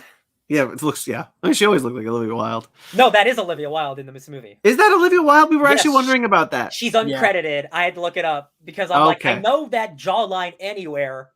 I know that face. Yeah, I always thought that the original Gozer looked like Olivia Wilde. So that's really cool that they got that. No, that was like some cool European model lady. I'm like, no, Olivia Wilde too. Because we were looking at that and we were like, I don't know. Good looking. I love that design, like the electricity in her body. Yeah. I really, I don't know if I have much more to add. I really love this movie. I thought this was really good. I mean, if you want to go final thoughts first, let me know because I can give my final. Oh, go ahead. Final thoughts. Let's do it. I mean, my final thoughts are, as someone who isn't a diehard Ghostbusters fan who's only seen the first movie, I had an absolute blast with it. I mean, yes, there are some issues with it. I do feel it's a little long. I also think that that's Trevor, Finn Wolfhard's character, is useless half the movie, and then he doesn't get some good stuff until halfway through. But the family stuff with Phoebe and Egon are there, and I love it. Mm-hmm. And I really hope that if we do get a sequel bait, if the sequel does happen, it's more of this family. Maybe the only original Ghostbusters showing up is Ernie saying, "Hey, here. Let me show you the ropes a little bit." Mm-hmm. That's he's funding them. Yeah, like he's funding them. Because I really love her in this role. I love podcasts. I thought he was hilarious. Like the way when he's introduced with his little microphone, I thought was funny. And I thought when I first heard about there's a character called Podcast in this movie, I'm like, oh man, 40-year-old guy trying to name a kid. And then I thought it was actually really sweet. And I like him. For the most part, yeah. So all in all, I had an absolute blast. Are there problems? Yes. But as someone who is a Casey casual when it comes to Ghostbusters, this was really, really fun.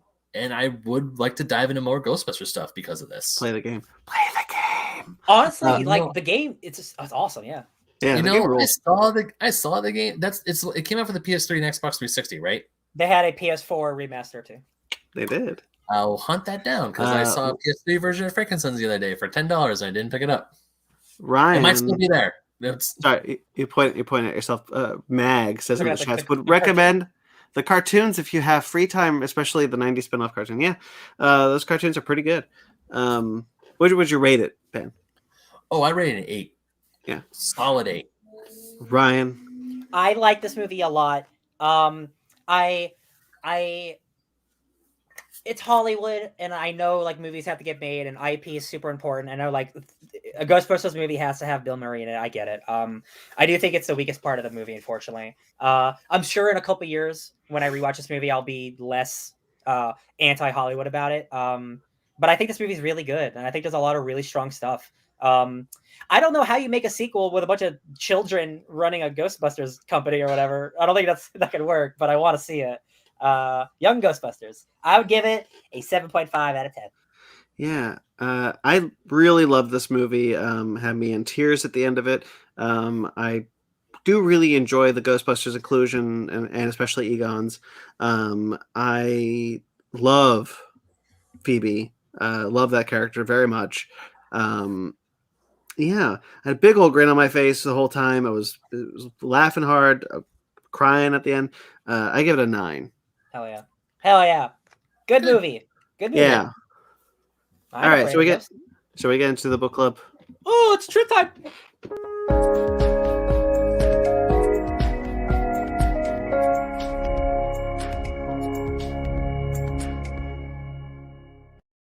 That intro is so soothing, and this book club was not.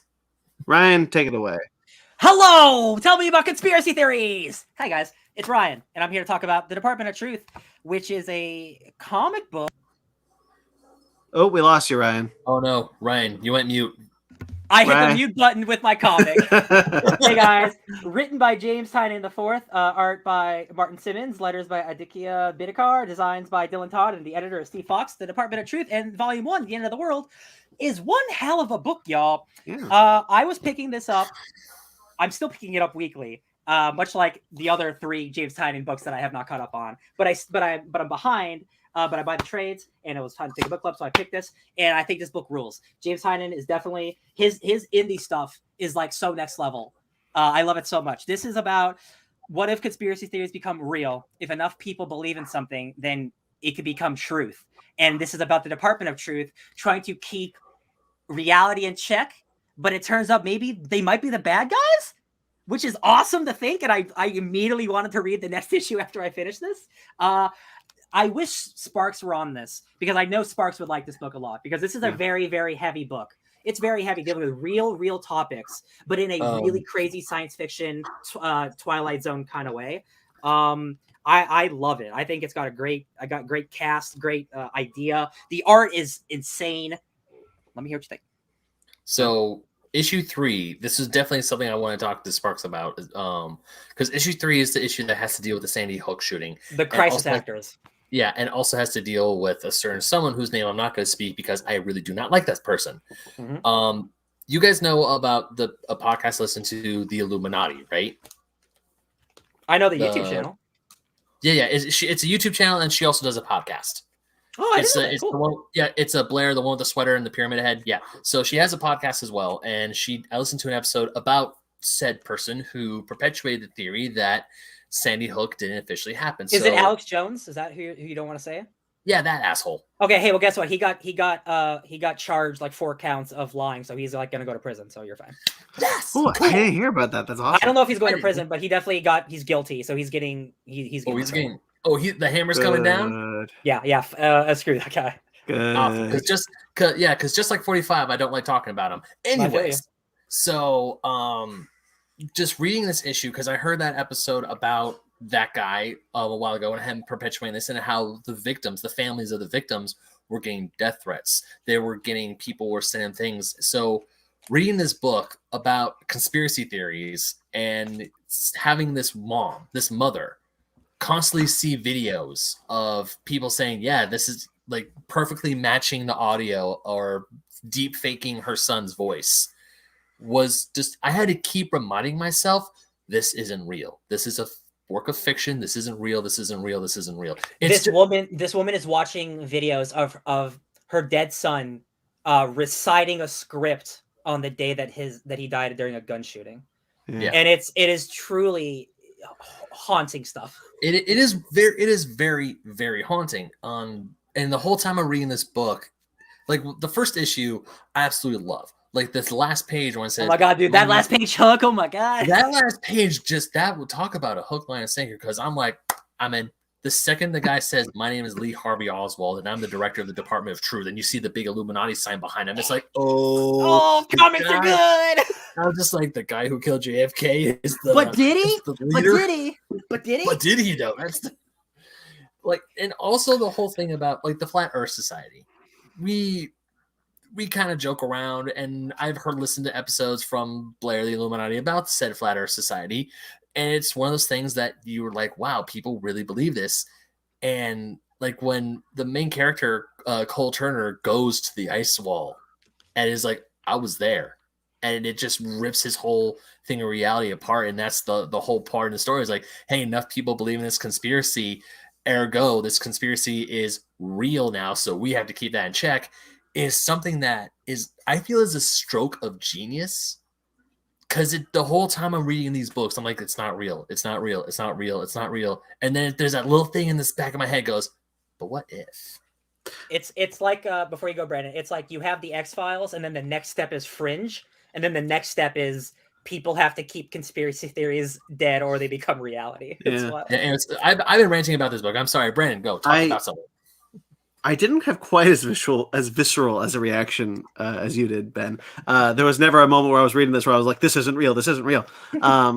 I really found it fascinating, though. I love the premise alone was such a hook when we're seeing the, like, you know, oh, your memories are changing. Like in the beginning with they're talking to Lee, and it's like, oh, I get, you know, he's like, yeah, I don't remember what happened, but like I do. And, you know, all these things. I found that really cool.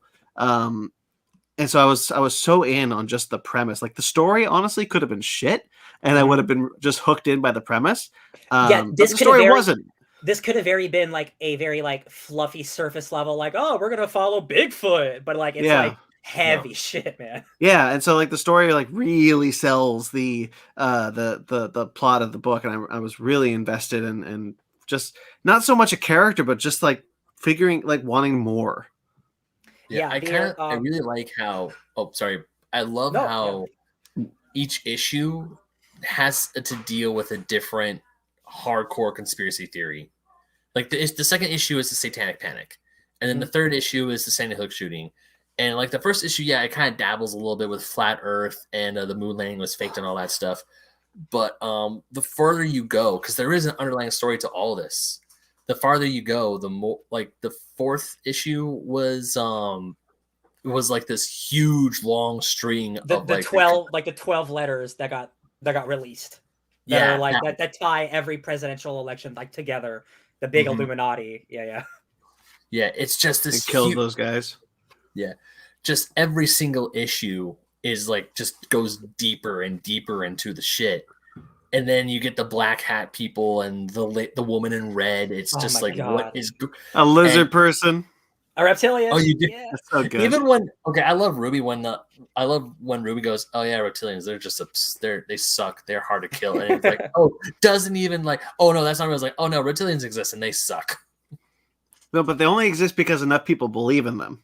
Yeah, like that's what I found really interesting, because when they see the wall at the end of the flat Earth, they realize that like we have enough people to have started its manifestation into the real world. Like if enough people for a second believe that that reptilians exist, then a reptilian will show up in real life, and the Department of Truth has to take care of it. I thought that was super fascinating.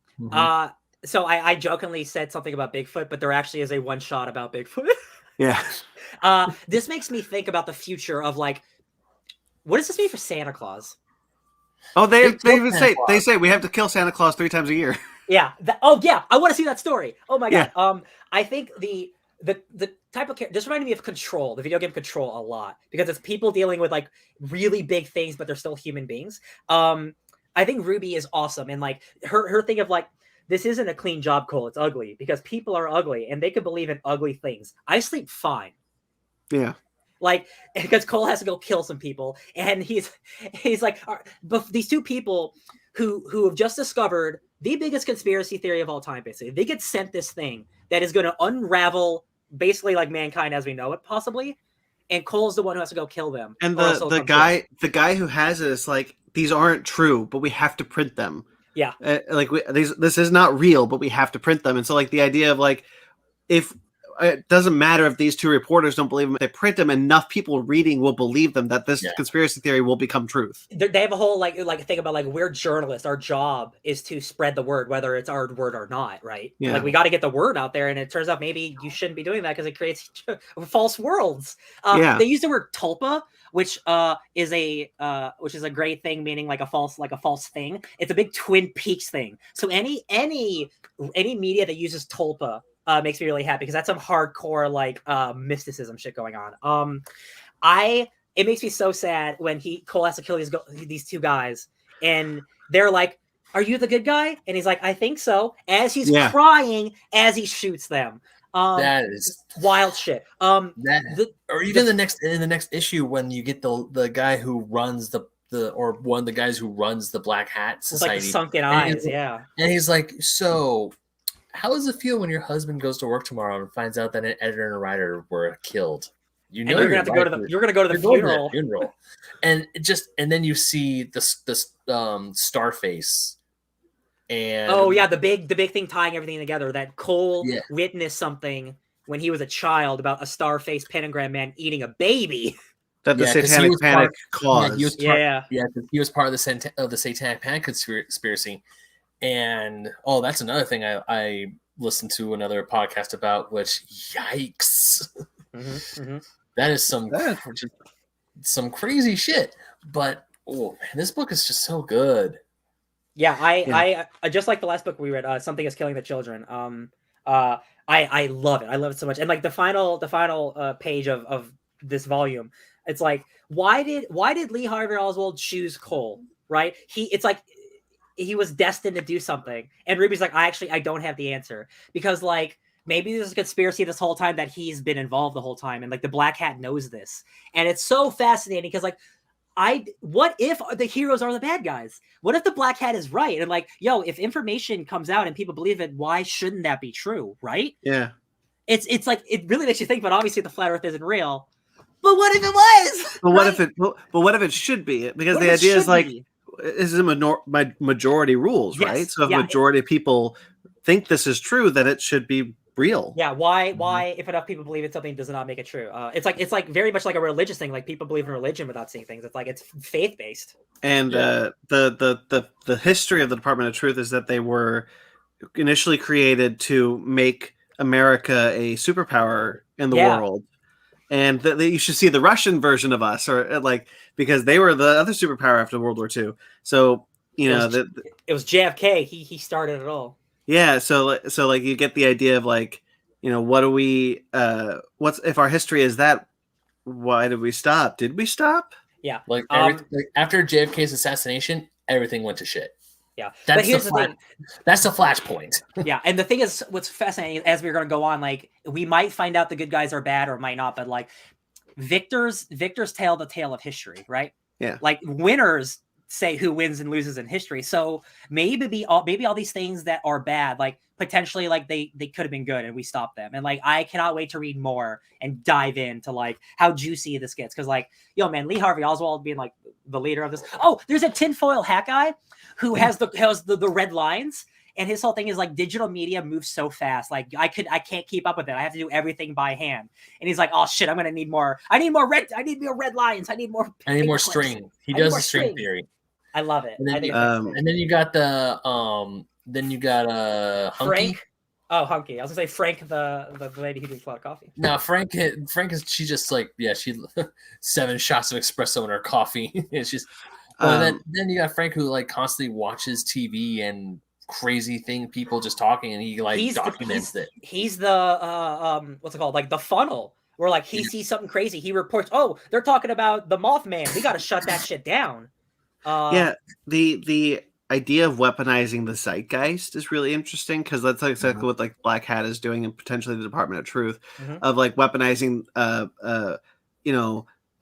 Ben, give me a movie you haven't seen that you know everything about. Like that's the zeitgeist. Like that's something that is so familiar to people that it just exists out there, and so that's what this is. That's what a conspiracy theory could turn into. I could bring this to Succession. So Succession, it's about business people like shitting on people and like backstabbing people.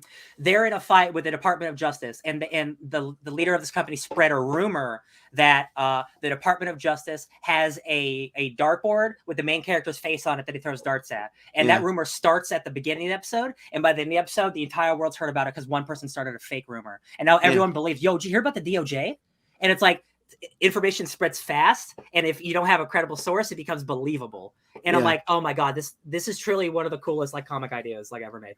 And it's so like that idea is super interesting to me. And then like the idea that maybe the Department of Truth being the bad guy kind of creates this idea of like, well, perhaps like our world is meant to be an ever-changing reality. Like perhaps like we're like, if enough people believe that the Earth is flat, then the Earth is flat for a couple of years, and then everybody believes the Earth is round, and then the Earth is round for a couple of years. Like, what's the harm in constantly, because nobody remembers the past, nobody remembers the history as quote unquote is. They only remember the altered history. So, like, what's the harm in just riding that wave constantly and just constantly being in this ever changing reality? And Black Hat, real quick, Ben, and Black Hat has a conversation with Cole, and he's like, who's the real bad guys here? How many people have you guys killed recently? How about you specifically, Cole? We clean slate, baby. We don't kill anybody. We make dreams come true. Well, they did massacre those people in the downstairs. No, it's the dreams come true part.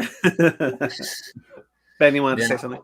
No, because one of the things that I forgot what issue it was. I want to say it was like issue 1, where Lee is essentially like interviewing Cole about why people believe in the conspiracy theories, or they dig and they listen to these fringe physicists and these fringe scientists. It's because it's like, oh, I'm sitting on like the feeling, like the euphoria of I'm sitting on something that no one else has. Yes. It's like, it's one of those things that really kind of sits like with these conspiracy theorists. Is like, I know something that everyone does. It's like, it's kind of like, cool, then where's the proof? It's like, well, the proof is this is the proof. It's like, that's not the proof, dude. Like they're warping the science to meet their needs at the Flat Earth Conference.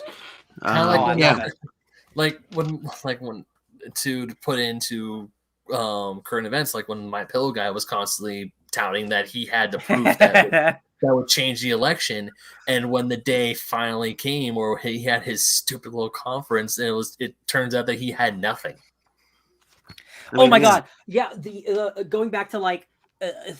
Conspiracy theories becoming real, like talking about Obama, and Obama is like, like born in Kenya, and then like, but how does that explain that someone had to burn documents explaining that his birth like in Hawaii and stuff like that? It's like enough people believe in something that it becomes real, and I'm like, this is just such a wild idea, because like, what's small enough that you have to tackle? What's big, like, obviously something like flat Earth is that's huge ramifications, but like, what's like a small white lie? Like, what is the Department of Truth going after? What are they not going after? I'm like, well, it's just theoretically, such a fascinating idea. Theoretically, it would start as it wouldn't be on the radar until it like passes a certain threshold of people believing in the thing. Yeah. So like before that happens, like nothing, the world isn't changing. They just keep an eye on the buzz until they start noticing things. Yeah. It's so cool because it's like it doesn't happen until like, oh shit, there's a Bigfoot here now. Like, Bigfoot exists. That means like more than 50,000 people believe in the Bigfoot. Crap. We need to go kill Bigfoot. Yeah. Or the scene in the very beginning of the movie, or I almost called it a movie. This would be a very interesting movie too. It's getting turned into a show. Oh, good. Or the scene in the beginning of the book where Cole is at the Flat Earth Society. They usher him into another room and there's a bunch of other people, and they see the faked moon landing. Yeah. Oh yeah. By Stanley Kubrick. Yeah. And they all just cheer. There's something else I wanted to bring up about something, but I There's don't a remember. lady in a red dress who's missing eyeballs. She's definitely some like otherworldly monster thing Yeah. for sure. I'm so like these are two companies, two establishments that have been doing this since like the dawn of time. So like I think we're gonna get like this is only gonna get crazier and bigger, and like it's gonna turn like stuff from like the dawn of time, like God stuff. Yeah. I think like I hope so. I hope so because like I'm into this idea so hard. Like keeping it in like small bureaucracy moments, like you can't, you gotta expand because I'm so into this premise alone. What I like found moving it out to be bigger and bigger every issue it's got to happen. Yeah, and I think bringing Cole in is like he's the guy who's going to make everything like unfurl. Yeah. The interesting thing because I was looking at Volume 2. This collects issues 1 through 5.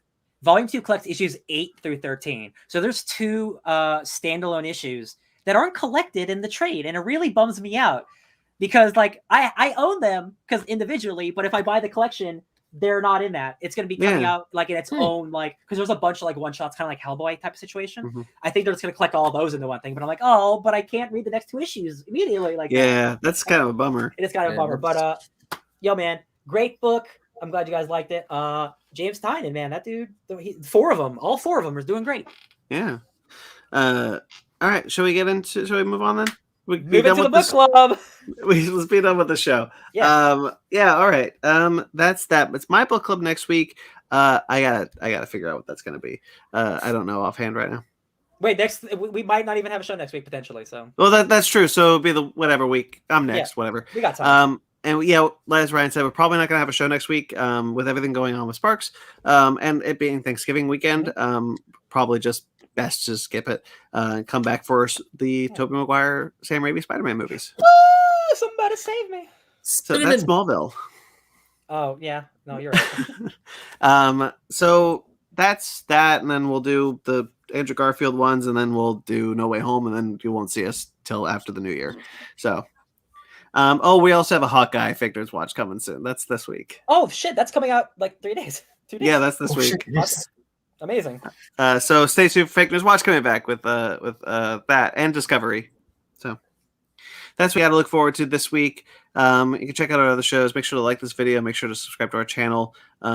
Subscribe to this channel. See a bunch of other shows that we do. We do a bunch of things such as Fake News Watch, what I just mentioned. Hawkeye, Star Trek Discovery coming this week. Woo! Hawkeye probably this week, I should say. It really does depend on Sparks' schedule if he wants to be on it or what's going on. It will be out. We will have it out before we'll have it out. It'll be out eventually. It'll be here. We like the Marvels. Yeah.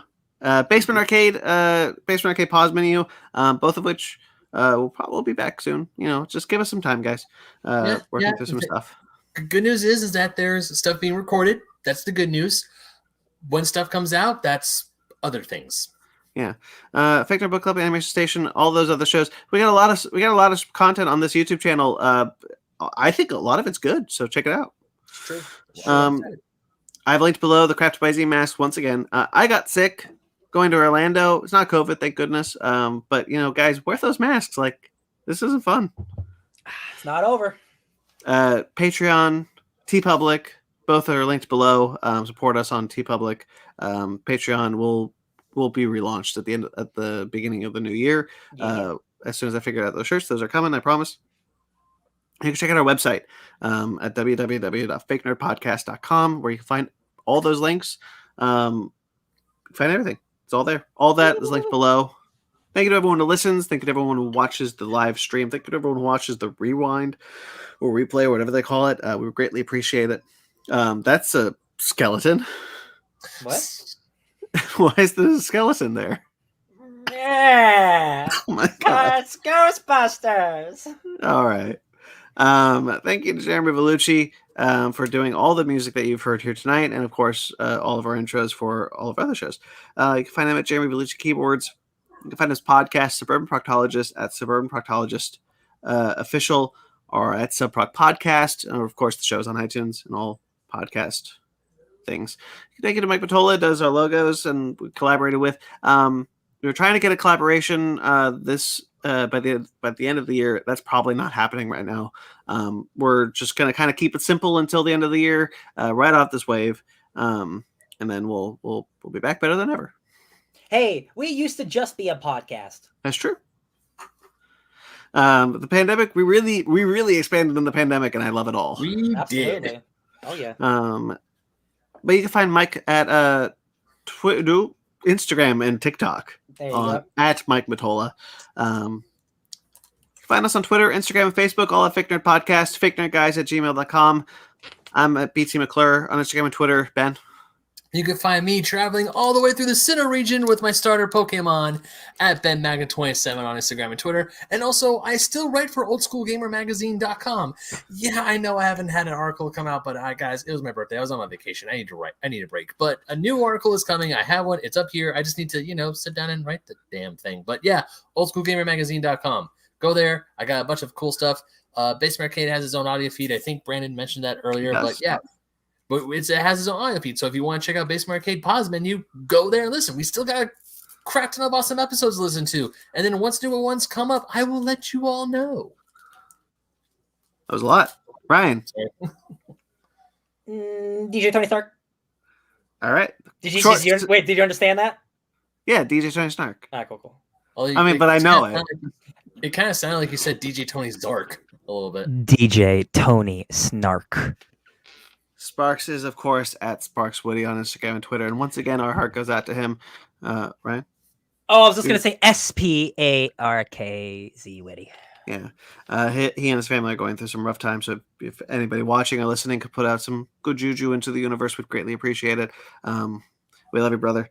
This is me putting out good juju. Subscribe to us on iTunes, Stitcher, Google Play, TuneIn, Spotify, iHeartRadio, Amazon Music and Podcast, and Pandora. Rate and review wherever you get it. Wherever you get us, we greatly appreciate it. Like this video and subscribe to our channel. And until next week, who you gonna call?